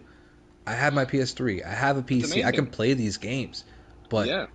like you said, And the I dream is to boot them up on your PS5 and easy, no on problem. one single console, yeah. And here's the thing. I have a PS3. I can hook it up. That's fine. I just have too many consoles already hooked up. I have to move some of them, and I'm a lazy piece of shit. I just want to do it on one console, you know. We're the But consumer. That's why we're the we're the consumer. consumer, man. We just want to get wet, fat, and spend our money. But here's the thing, man. Here's the thing. It's just a select few of games that am just I want to play so much, and specifically the first party titles like y'all mentioned, Cycle Collection, the Jack and Daxter games. Like these games, I want to be able to just play at any time, or be able to download them, or to y'all's points earlier, they don't focus on the backwards compat. They do remasters. They bring these games back in other forms. Then bring these games in other forms. But it's like I treat it like how it was so weird to see the announcement for Chrono Cross remaster to be brought instead of Chrono Trigger when all I hear is more Chrono Trigger than Chrono Cross. Maybe that's just the subjective view that I have, and that's my circle. No, But I you're feel right. like It's because Chrono Trigger is superior. that's the thing. Like there are certain moves that it weird. Now here's the thing, right? And this I want to focus this to Soul's ears is, I mentioned Persona, and I keep seeing Persona 4 Golden, and I am fucking dying for that game. Maybe that's one of the announcements that Atlas has announced. Maybe, oh, Persona 4 Golden, PlayStation 4, or like a remaster. I don't know. Maybe that's one of the announcements. I don't know. Yeah, I Um, need a remaster. I'm not particularly like excited or amped up to pay $18 just to play, the the excuse my old, French, but the shitty 2012 Vita version. yeah, like they did with Hey, watch your mouth. That's a good version. like they did for the PC version. Yeah, Like no, the PC they version is sublime. It's PC really version good. is incredible. Like, give me that. Oh boy, I'll buy that physical edition, the collector's freaking super mega burrito edition tomorrow. You know, the other day, forgot to mention, Macho, real quick. I pre-ordered Anno Mutationum, or whatever, Yeah, the pre-ordered. sci-fi. It already came out, didn't it? No, I pre-ordered the limited run. Oh, nice, nice crap. Yeah, the collector's edition. Yeah, man. Sci-fi girl, pretty cool. Uh, All It right. looks good. It looks really cool. but yeah, man, I want those legacy first party titles. I want that Infamous back, man. Give me that Infamous collection. Give me the Festival of the Blood, Infamous 1 and 2. Oh yeah, man. That I Man, know like, that's a relic lost to time for sure. yeah, man. The Festival of Give Blood me was all really those. cool. So cool, man. Like, no, don't get me wrong. I appreciate Fetch, not so much Delson, but come on, man, bring me Cole back. Bring Cole back. I Yeah. don't know. There's games that very much deserve to be played on the PS5 because of just how much they held up. Um, they have prototype, for Christ's sake. Like we have games that have like are like so old, like don't even make sense that you can buy them. Like why can't you just do the same for those? But who am I to speak? I'm not an investor or an executive. But it's the same thing with like Nintendo. Of like, why don't you have this ace in the hole? Of Bro, the like Virtual you, Console. Where's those yeah. GameCube games? I know, I know, I know. Where like it's because and with Nintendo Switch Online, they're always bringing some weird, archaic. Who the Tennis. hell wants to play that kind of game to the service? You can fish now in 2-bit. Yeah, like Okay. it's so weird. Like the hockey game or whatever case it may be, like I get it. Some people want some nostalgia in there, and that's strictly for that. But like at the same time, it's like, what are you doing, Nintendo? And then with Yeah. PlayStation, it's like you're sitting on a mine of gold that people want to pay for. why aren't you Hmm. accessing it? You know what I mean? And I don't know Yeah. if it's because of Yeah. like lack of manpower or lack of know-how, which I highly doubt, but it's just, No, or maybe man. it's just they just don't want to invest. They If don't there's care. anyone that knows how beta games work, is Nintendo. As much as we clown and how much they business wise they're kind of like backwards sometimes. The if there's anyone that knows games, it's them, and they know that they have a gold mine of video games. Like they're held as like having the video games that define nostalgia and childhood. But PlayStation has that as well, and that's why like these memberships. Until I see Title Soul, until I see including this and this, I'll be like, okay, it's worth it. Yeah, But I same, don't see the same, titles. I feel like same. we should talk Yeah. about the other sort of like the elephant in the room being oh Jesus Christ, there's a ton of people here. Jesus Um, Christ. we should talk about the elephant in the room being day and date first party titles into the service, Mm. something that we haven't touched on yet. Um, I feel like this isn't surprising. I was shocked that people were taken aback by this. I feel Mm. like also in the Bloomberg article, they made it pretty clear that this was something that they were not going to do. But people still seem surprised by it.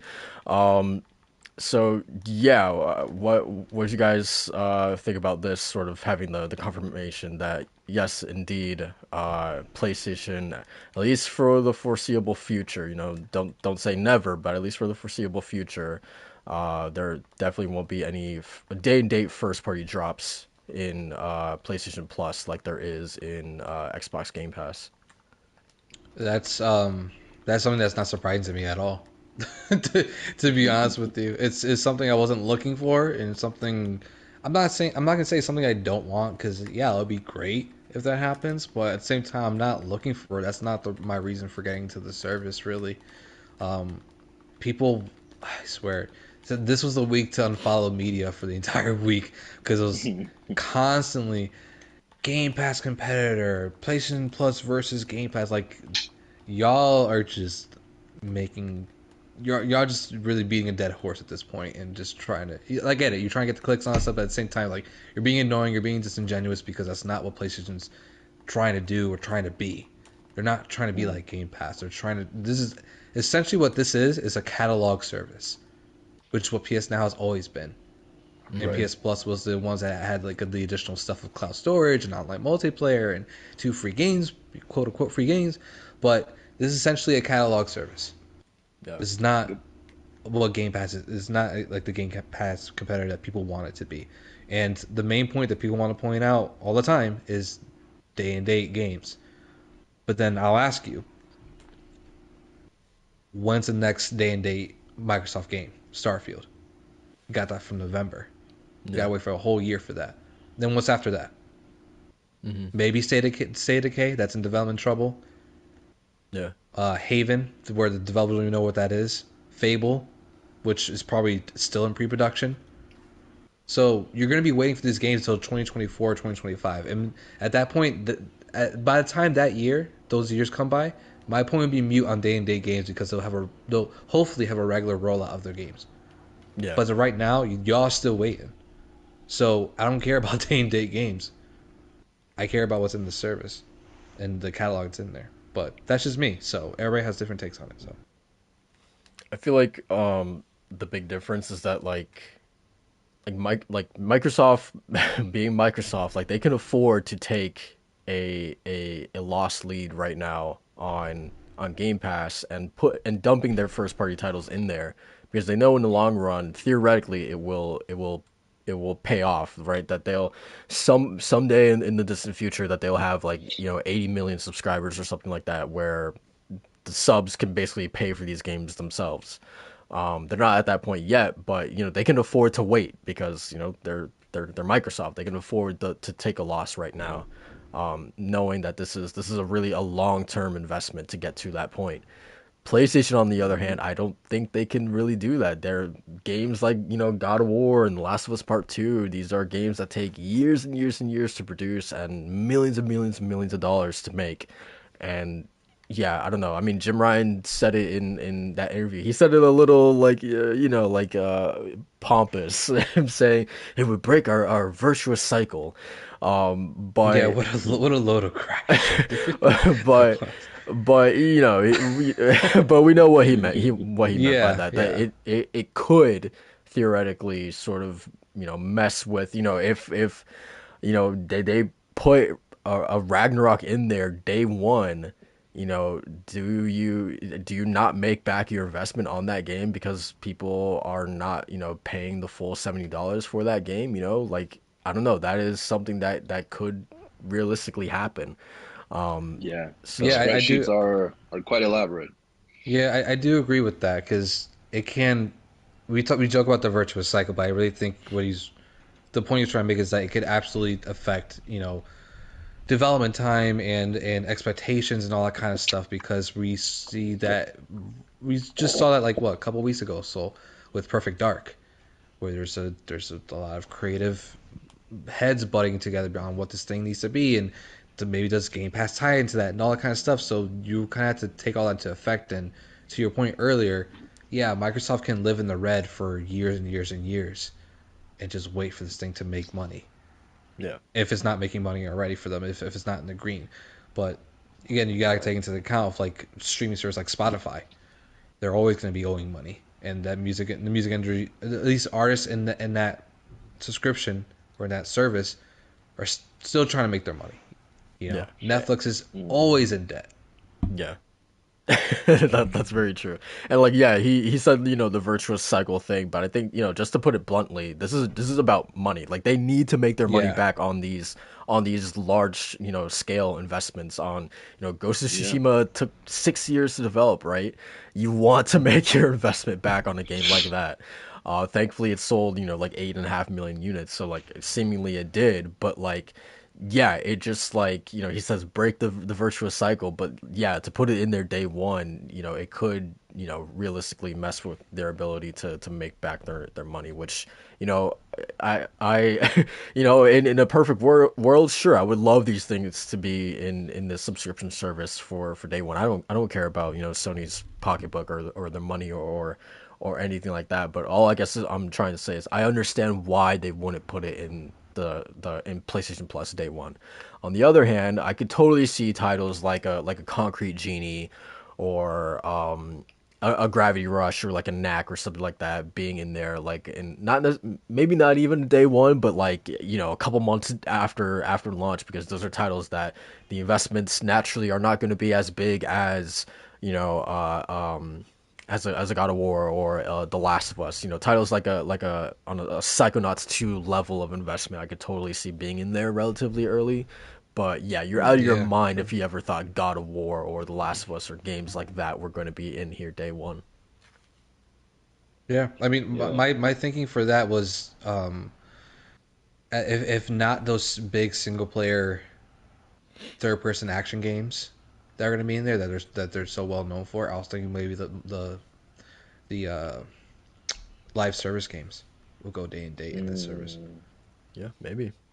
with like the Mm. packages because we were seeing it with what's that one game that they just announced the release date for, a Vampire Masquerade or something like that, Hmm. Yeah. where it's a free to play game, but then they have like a $60 bundle that includes like all this stuff for it, all this like microtransactions or whatever case may be. They did the same thing for Genshin Mm. Impact, you know. So, Yeah. You can do that with this subscription service. You can also do something with factions, and oh, true, true. you can, and like to your point of live service, and that's multiplayer, but that very much can be their way of, they have these 10 live service games being developed. Go all out with the subscription. Do some interweaving in there. Uh, make some events exclusive to premium holders. I don't know, like make it be exclusive. Like go all out. And it's interesting because if they do the day one thing, with first party titles, it'll be interesting because then people that cannot at all afford a $70 new PS5 game, they can just do the 1 month for $15 or $17, try it out. And that's where you start like thinking, okay, are we gonna have more people chiming into the subscription service, uh, allowing us to recover, and profit out of this property, or does it make more sense to do the $70 uh, not a subscription like Game Pass first day kind of thing, and just do it on its own. That's this very much their first party. First of all, their first party titles. That's where it's at. That's where the revenue really like kicks in with PlayStation. That's where like whenever you hear someone talk, and even us when we talk PlayStation, we talk exclusives. We talk like the absolute behemoths that these people make.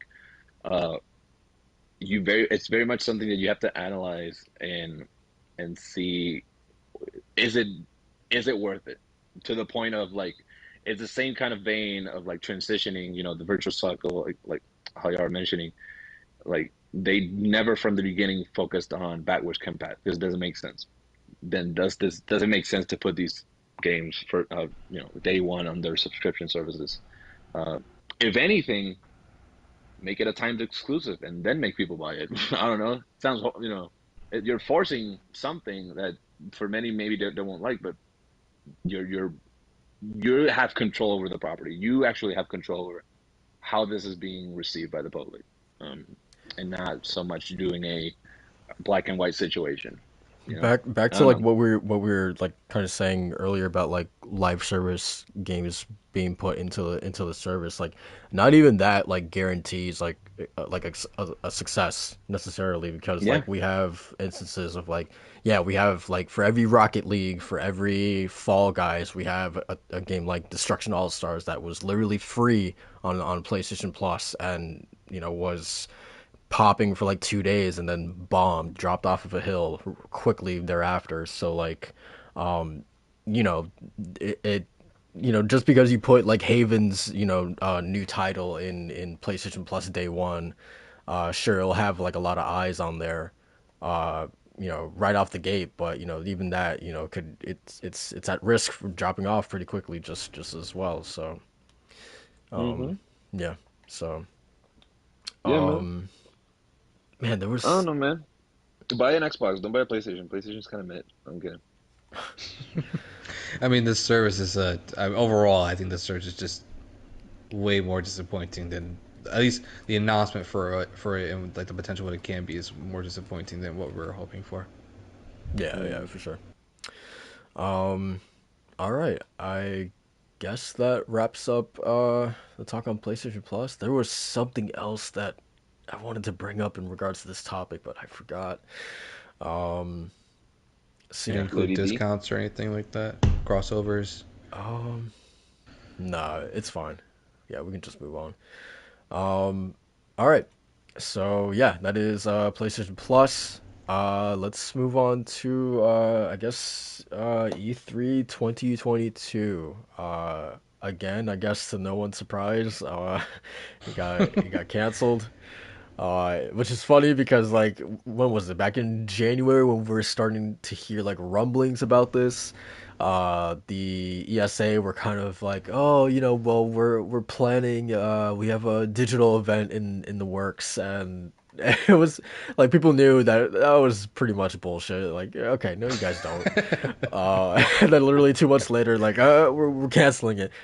So, um, so yeah, I mean, and people seem to think that this is like a nail in the coffin for E3. That this is like this signals essentially the end. Like we won't see E3 come back from this. Do you guys share that sentiment, or do you guys My think? boy Jeff Keighley does. Oh yeah, yeah, that man was he was Grant Gustin near the gravesite, just doing the peace sign yeah, to yeah. E3. Um, yeah, I think it's done.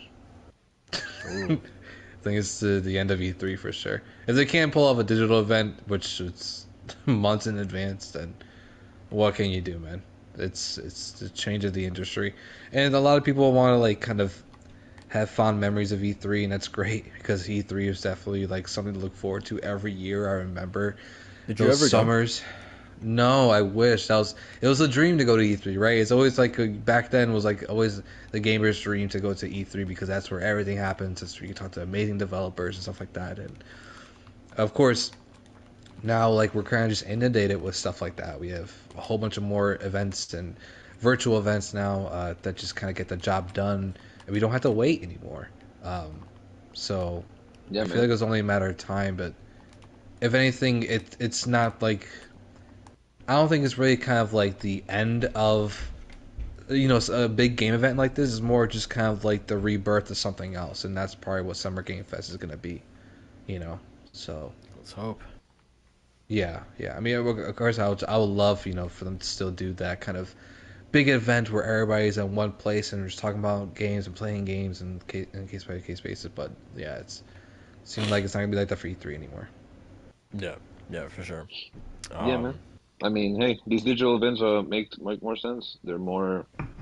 I feel like I mean, just planning behind it, but I feel like it's more cost efficient. A bit more focused. You can have developers chime in, do these interviews a bit easier. You don't have to have them fly in or have to plan out this big event. I feel like it makes more sense. It's more uh, accessible, definitely accessible for majority of the world, and you don't have to just look at some announcements work out and then a break, announcements break, um, and gets the job done.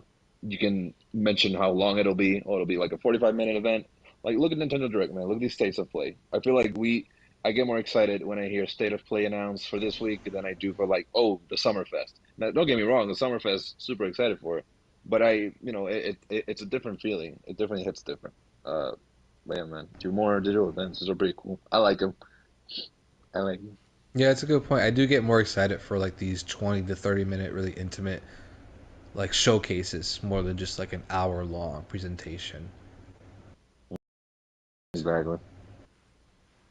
I'd say Exactly. I would say it would depend. Like I still would prefer like a PlayStation showcase versus a state of play. Um, yeah. Yeah, man. Then go Hey produce man, them. you didn't even watch the last two state of plays. Who are you talking But that's what I just said. That I prefer a PlayStation Showcase versus I a know, State of Play. but how can you judge me? You didn't even watch the last two state of plays, Come on, you're telling me that the last two State of Plays were anything really worthwhile?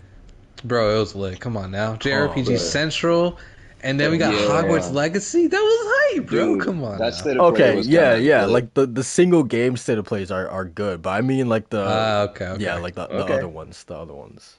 All right. Gotcha. Yeah, Okay, yeah, come that makes on. sense. That I, Yeah. makes I sense. was about to Okay. call cap on that, man. Hey, man. Sir caps a lot. Uh, Sir Capsule. Another member of the round table. yeah. Ooh, who the hell is this Yeah, man. character? Yeah, so I don't know really know what else to say about E3. I mean, Actually, I mean, I'm gonna miss all the cringe compilations. I loved watching Oh, the those. best, man. The best. here's the question. What's everyone's just give me a an E3 moment that stands out to you guys. Favorite E3 moment, whether it's an announcement or something that a cringe moment or whatever it is. Was this E3? Okay, so I have one for both, one for cringe, one for favorite. So like Of course you do. my the cringe one, man, correct me if this was even E3, but it was when they had an influencer and he was stuttering so much and he was so lost and he was trying to interview someone and he just couldn't. The hosting, it went off the rails real bad. He was so nervous. It was and there was one part where the I think the person's name was Nick, or he knows someone that's Nick. Wait, wait. Can I interrupt you really quick? Yes. So that reminds me of I was at a lecture yesterday, and Hmm. we had the guy who was like giving the lecture.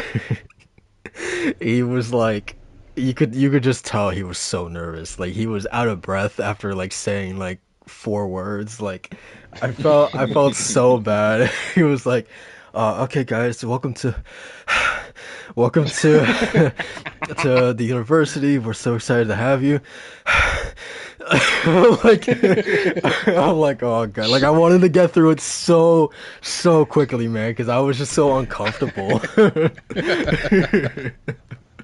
But continue. No, to that point, he was like instead of like just running out of breath, he was very much just. Uh, so we're here, and we're gonna announce this game, and here's and he introduces the person. What's up, Nick? And he was gonna say Nick, but it doesn't sound like he's gonna say Nick. Oh, Something. Yeah, it's. It's hilarious. It's a mess. It's fun. It's prime television. Now, for the best moment, and if this is one those, I don't think it was E3, but it just stands out as like a general gaming conference moment. But when Sean Layden, Phil Spencer, and Reggie, all three of them were at the stage, Man, and that they're like ain't just talking. E3. That's the Game Isn't that Awards, E3? man. Game Awards, Game Awards. Oh, Then like but go ahead, that's but go like ahead. one of like that's like one of the just nothing tops because E3 honestly is just video games being announced. If anything, like the Game Awards have better announcement than the E3 ever had. Um, Nah, that's cap. uh, That's big cap. you, That's big uh, cap. That's big cap. Mister oh, we're gonna have 4 to 5 announcements on the level of Elden Ring. That would oh, just not well, that's a cap. and then and then one of them being Star Wars Eclipse. And then a game that's not coming out until 2028. So I can't get Listen, behind that, man. listen, Oh man. my This last god. E3, it was a tough game awards. Okay, so like just Game top of Boys, my yeah, Game head, Boys is something a lot of cringe moments too. something that stands up, and I mean, man, because a lot of the E3s that actually like were like memorable were like older E3s that I didn't really watch, but something that I did like maybe watch then was I guess the console reveal for like Nintendo Wii. And here's the thing, man. Okay, listen. Nintendo that was like a meme. Not only because oh my god, like I wasn't like, oh, this is gonna be revolutionary. It was like exciting. I was like, oh my god, like I was still a kid. I was in my teens. I was like, Nintendo is like the best company in the world. And I'm like, yeah, man. Oh man, the Wii. Like that's still the Wii's gonna be. I'm gonna exercise. I'm gonna get in shape. This is gonna be the best console in the world. Um, Presentation for the rock band. They had like the people playing the drum set and everything yeah, on stage. Shigeru and everyone just. Yeah.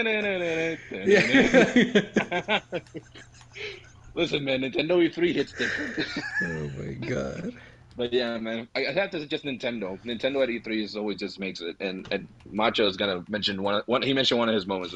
That's one of my favorite moments, also because like it was just I don't live the moments. I determine how good the moment is based on how much of an impact it makes on like gaming. Similar to the vein of earlier Macho's like Final Fantasy review. Um, that's just hits different, man. Oof, How yeah. about you, Macho? What's like one of your top moments, and not that one?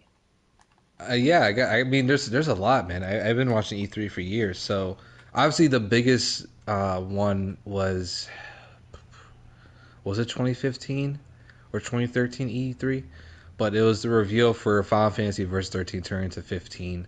That trailer was just and then immaculate. and then Kingdom Hearts as well. In that same Right after conference, that, yeah, 2013. That was a good yeah, conference. yeah, right after that, that was so hype. And then the 2015, I think it was, where the reveal of Final Fantasy 7 remake, that was a big, but that was also a really good conference in general because there's like a lot of great games there. I think was Horizon Zero Dawn also in that one. Yeah, that was the first. That was the announcement trailer for Zero Dawn, with like a lengthy amount of gameplay. That was Shenmue 3. Yeah. That was the first time we saw Last Guardian in how many years? Last Guardian came Oh back. yeah. Hitman, the new trilogy was revealed there. Like the first game in the new trilogy. No Man's Sky was also there. With like a pretty like sick trailer. There was a couple other really big things. I'm pretty sure Street Fighter also got like a big trailer. But yeah, there's a lot of stuff in that 2015 one. Yeah, there's oh my god, so much that even you listed off. And then 2018 obviously Spider-Man and God of War. God of War had a huge show showing there and it was great. I think it was a show opener if I'm not mistaken. But yeah, so like a lot of great moments, but as far as like awkward, Hmm. really funny moments, man, I don't know if you guys remember E3 2017, Mr. Jesse Wellens, and he was talking about Need for Speed Payback. That dude was absolutely just fumbling on the camera. I think one of the quotes here, I think you're talking about one of the quotes here is like, "Got my boy Marcus here, the executive producer. He's a producer of the game. Thanks for having me, Nick." So like, that dude was just fumbling at the bag. It was just also really funny. And Of course, one of the most iconic moments in E3 history is the Yeah, that's the moment that I was like, yeah, yeah. because like he was fumbling so hard, and it's so iconic because like there's edits online of him. Yeah. It just cuts to like gestures he's doing, and he's just so nervous. Like, yeah, I'm with my boy. It's like, dude, Yeah, it's so this ain't a funny. video. This is like a conference. Like, It's it's so crazy. funny. It's so funny. And then Yeah. the again another iconic moment is the guy going on stage or announcing Peggle 2. Uh, Yeah. that's always a good one. His enthusiasm for Peggle 2 is unmatched. Absolutely. Um, Oh man. surprisingly, Ubisoft always had the raunchy, really weird kind of like announcements. I remember where they're Mm, actually putting in every sex joke they can find and stuff like that. Like if you go back into yeah. some E3s for Ubisoft, it's so cringe. It's really bad. Yeah, because they had And here's the thing, like a Aisha lot of these Taylor, moments. Oh yeah, which she's awesome. I love her in Archer. she's She's great. amazing. Yeah. Yeah. A lot of these moments I never experienced live. I just saw them like in clips of like compilations and like even like big moments being announced. So like that's why not, a lot of them didn't really like stick because E3 was very much just an excuse to like hang out with some friends and like be excited for games, but nothing like really stuck around to like wow, like this is a moment I'll remember forever. Gaming is amazing. Number 15. Like it's just like the moments that like stick out, it's like from compilation, like the one that it was a guy doing a transition and he just goes "Doo, doo, doo, doo," and he Oh like points to the yeah. screen. Yeah, Mr. Caffeine. Oh my gosh. or Yeah, I or remember like that specifically. Yeah. or one that he's like focusing in on like how many like people are like on screen and he's like 1 million troops. 1 Yeah, million that's troops, a you classic. know? The Konami 2010 conference is a classic. Yeah, like it's just like classics are the ones that like stick out because I see them just through like compilations or like back like highlights, uh, but nothing really that sticks out. If anything, like reveals of games, but not moments on the. If anything, the most recent one was uh the Keanu situation. Oh yeah, that was a very wholesome moment Yeah, for that's sure. just wholesome and like that. Will I will always remember that. And just he's so happy. Yeah. He's just so happy. He's like, no, no, you're breathtaking. It's like, oh my God, man! Like, I want to Yeah, hug you. You know? that was a really great moment because there's definitely Yeah. like a lot where like celebrities will come on stage and they'll announce stuff about a game and then they're hoping to get the applause, which is dead silent, and then someone eventually starts clapping like yeah yeah yeah. Like I think what's her name, Janina Gavankar, who was in Star Wars Battlefront 2, where she was talking about the game and saying like hey yeah, Star Wars Battlefront 2 is gonna have free content. It was like dead silent, and then she like moves up her hands and then people start clapping. She's like yeah, yeah that's great stuff, right? There's a people have no response to it and then they wait for the applause happens. It's so cringy. Yeah, But yeah, yeah, so many Yeah, funny like, moments. it's mostly just funny moments, but good moments, like actual legit. Because I don't know, you'd have to like say one. Which so? What's like your top, toppity top top? I have a feeling what one might be, but I want to see what he says. so obviously it has to be E3 26. The Sony press conference from E3 2016 is just like there's no better conference than that one. Like Yeah. trying to remember what they okay, so yeah, they opened up with obviously the God of War orchestra. The reveal of just God of War in general was awesome. Immediately into Days Gone, when we before we knew what that game was gonna be, but back then it was like, oh cool, a new IP. Yeah, so Days Gone, and then I believe Last Guardian with a date, which was pretty cool back then, and then immediately into Horizon, and then immediately into Detroit Become Human, and then that was the same one that we got the Resident Evil 7 sort of Oh reveal the yeah. logo the first time the logo changed from 7 or the 7 being in Resident Evil, right? Before they started getting like, okay, now you're kind of getting cute with it when they did it again with Village, and it didn't have the same impact. But Oh yeah, I mean that trailer itself was iconic because nobody knew what it was yeah, dude. until that stuff came on screen. And Yeah. what's even crazier is that they had the year, I think it was the year prior, they had people playing a VR demo called Kitchen, right? And Yeah. obviously Mm-hmm. not Yeah, knowing that yeah. that was Resident Evil 7 that they were playing. So Man, Capcom did their thing with that one. yeah. So Dude. that was awesome. Then obviously Death Stranding and Spider-Man were all in that conference as well. Um, so yeah, 2016, just like there's no better conference to me than that one. And of course the orchestra playing like throughout the entire conference, not just for God of War. But yeah, that conference is incredible. So yeah, I think about that one. Obviously, I love the Resident Evil 2 announcement or reveal in the Oof. 2018 show. Yes. One of the best reveals in like modern video games, like I think. Specifically, the part when you see Leon like come onto screen for the first time, and just Yes. hearing like the camera doesn't even go like on the crowd, but you can hear the crowd's reaction, in the background as the trailer is playing, and that I always love that kind of thing, just hearing like the crowd going like absolutely nuts, Yeah. for announcements and stuff like that. That's something that I'll miss from E3 Yeah, if E3 is like to not be, because that's like one of the biggest things. I don't know y'all, but like I watch a lot of like reaction content on like on oh yeah, YouTube, me too. Oh yeah, I do too. you Yeah, know, for sure. for specifically like if I'm watching like most recently Last Kingdom and someone's reacting to a certain scene, I'm like, oh my God, I want to watch this episode from these people that I've been following for so long. And it's just so rewarding because you get to like re-experience that moment through someone else's eyes, and it's really nice. I At least once a month I revisit Endgame reactions.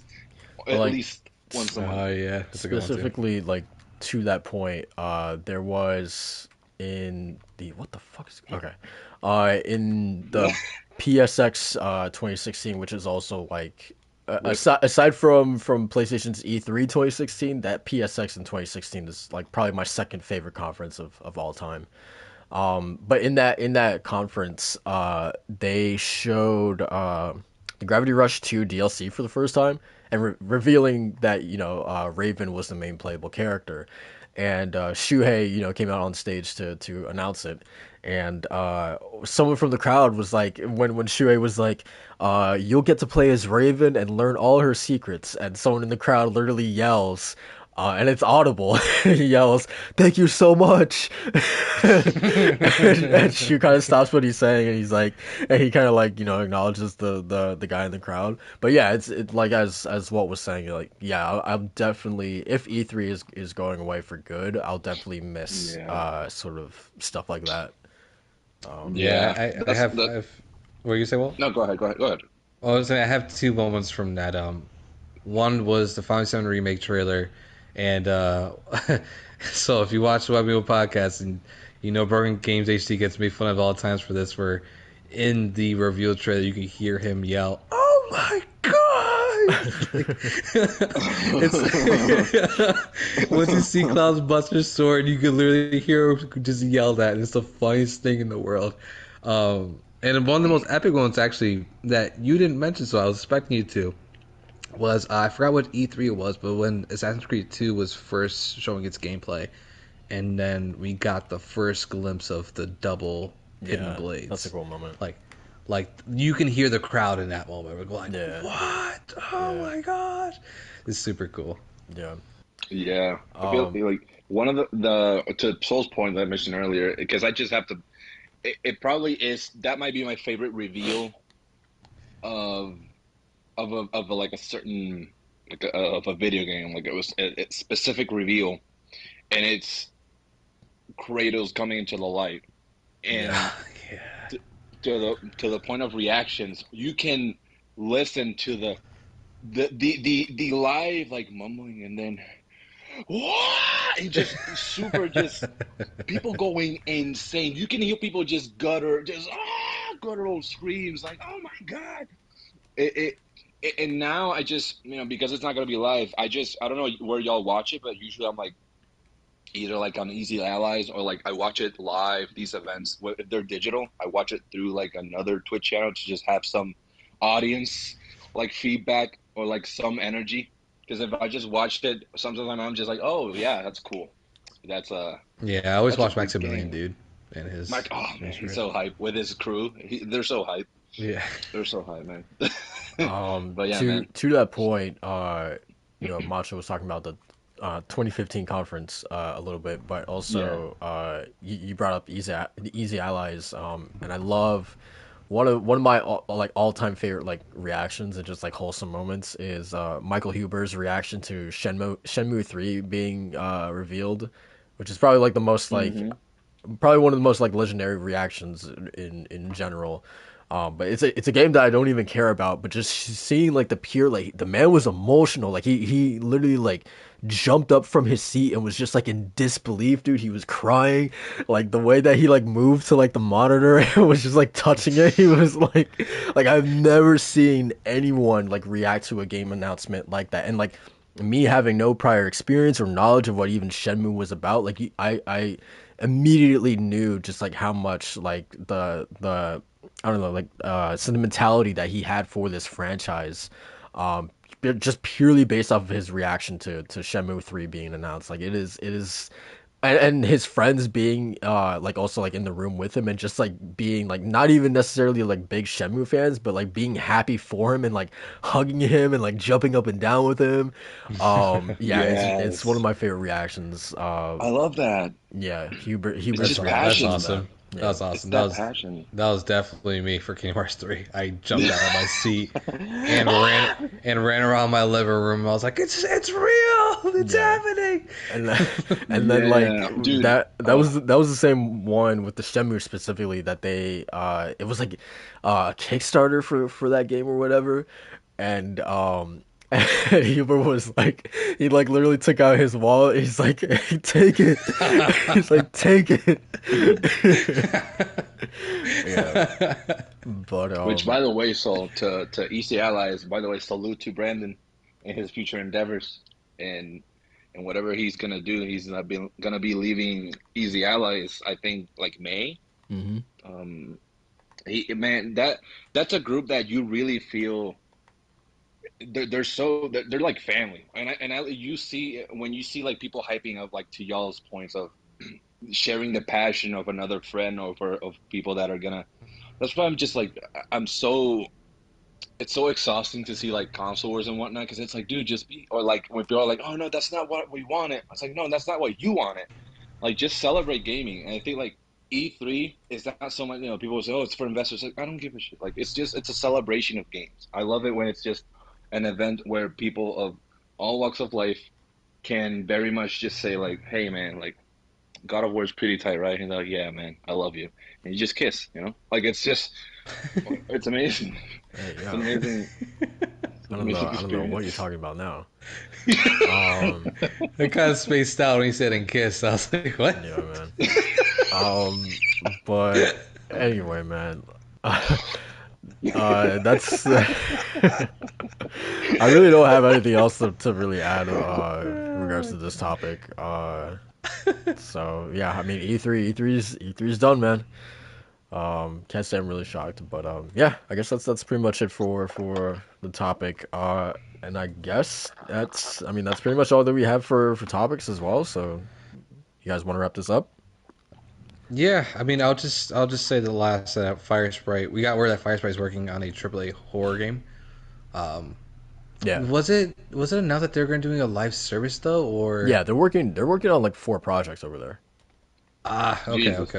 Yeah, so and yeah, I guess we can talk about this really quick. Is that like I honestly think obviously we have to wait on like the quality, and for all these projects, but I could honestly see like a reality where Fire Sprite grows into such a place where they're like just as important as like a Naughty Dog and like an Insomniac, because like yeah, they're Yeah. working on obviously Twisted Metal, they have a multiplayer shooter that they're working on. They're working on now this this narrative adventure horror game or whatever, and I believe that they were working on something else. Project. Oh, the Call of the Mountain, Horizon Call of the Mountain as well. Yeah, Horizon. Yeah, I was gonna say like that was pretty big. Yeah, Oh Horizon. yeah, yeah. wow. So yeah, they're working on a bunch of stuff. So yeah, Yeah, we'll see. And also, I'm really excited for their stuff then, man. yeah, man. I still Looking got to see it because their Oh, last thing was really? like the Persistence or whatever, which I don't know Yeah. I don't know anything about that, but yeah, I still need to see like what these things look like to be excited. But a former I think it's Naughty like a Dog horror. designer or something like that. He's like the lead like game designer or something like that for this narrative horror game. So that's pretty Ooh, cool.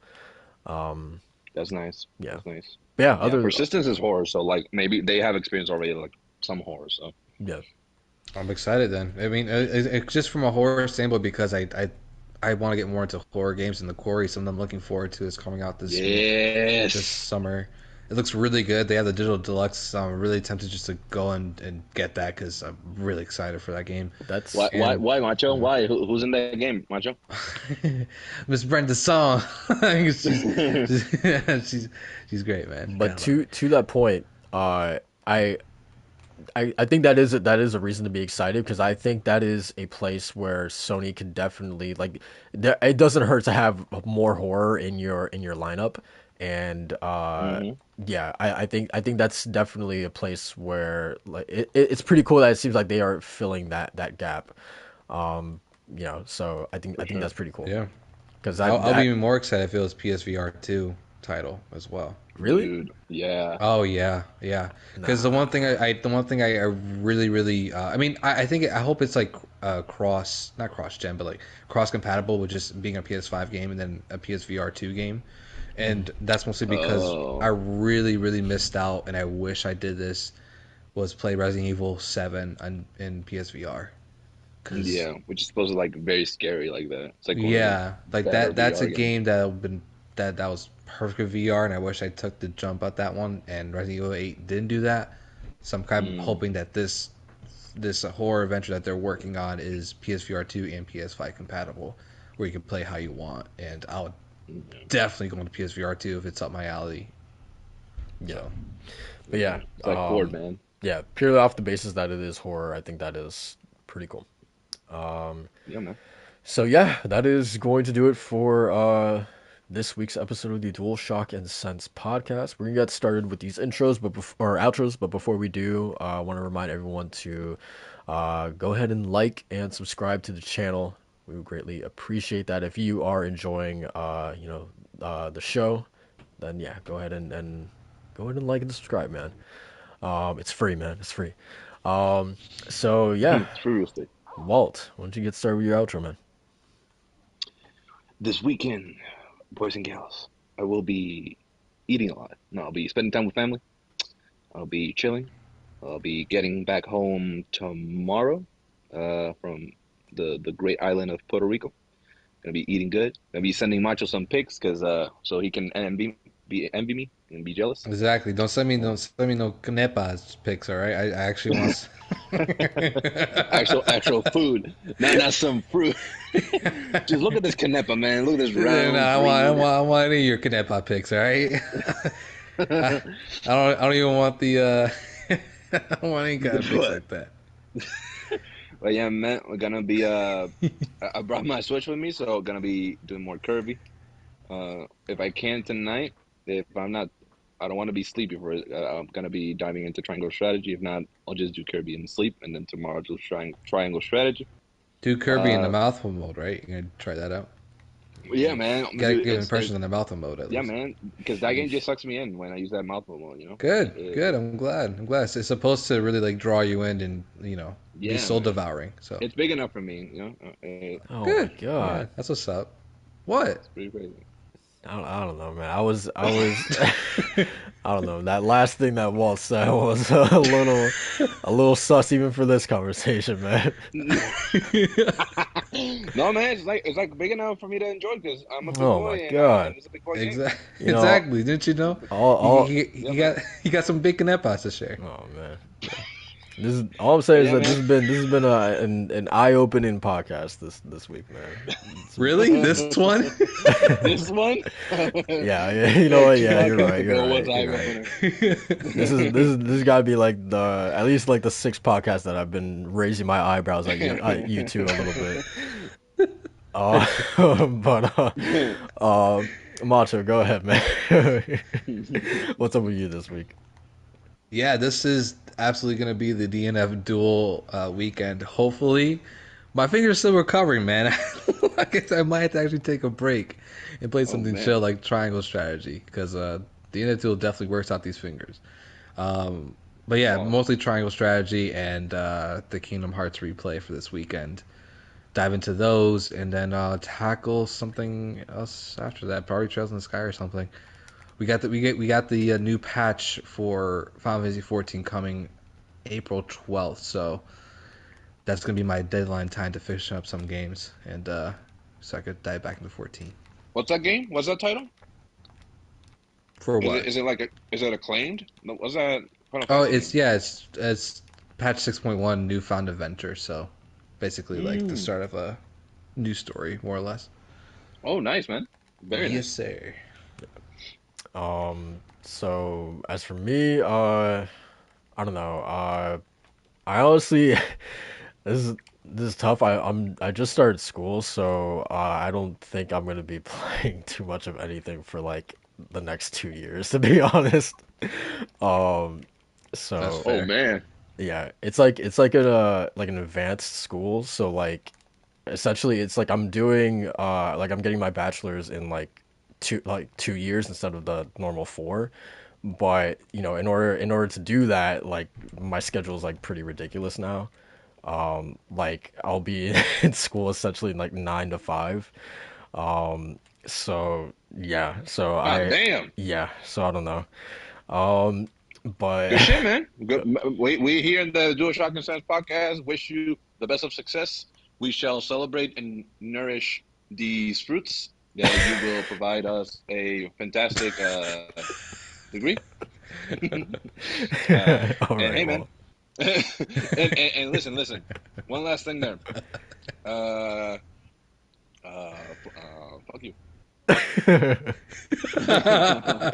Hey man, I was like, wow, man, Walt's a really stand-up guy. Look at him saying all these guys, and then you had to go ahead and say nourishing these fruits or something like that, and I was like, all right, man.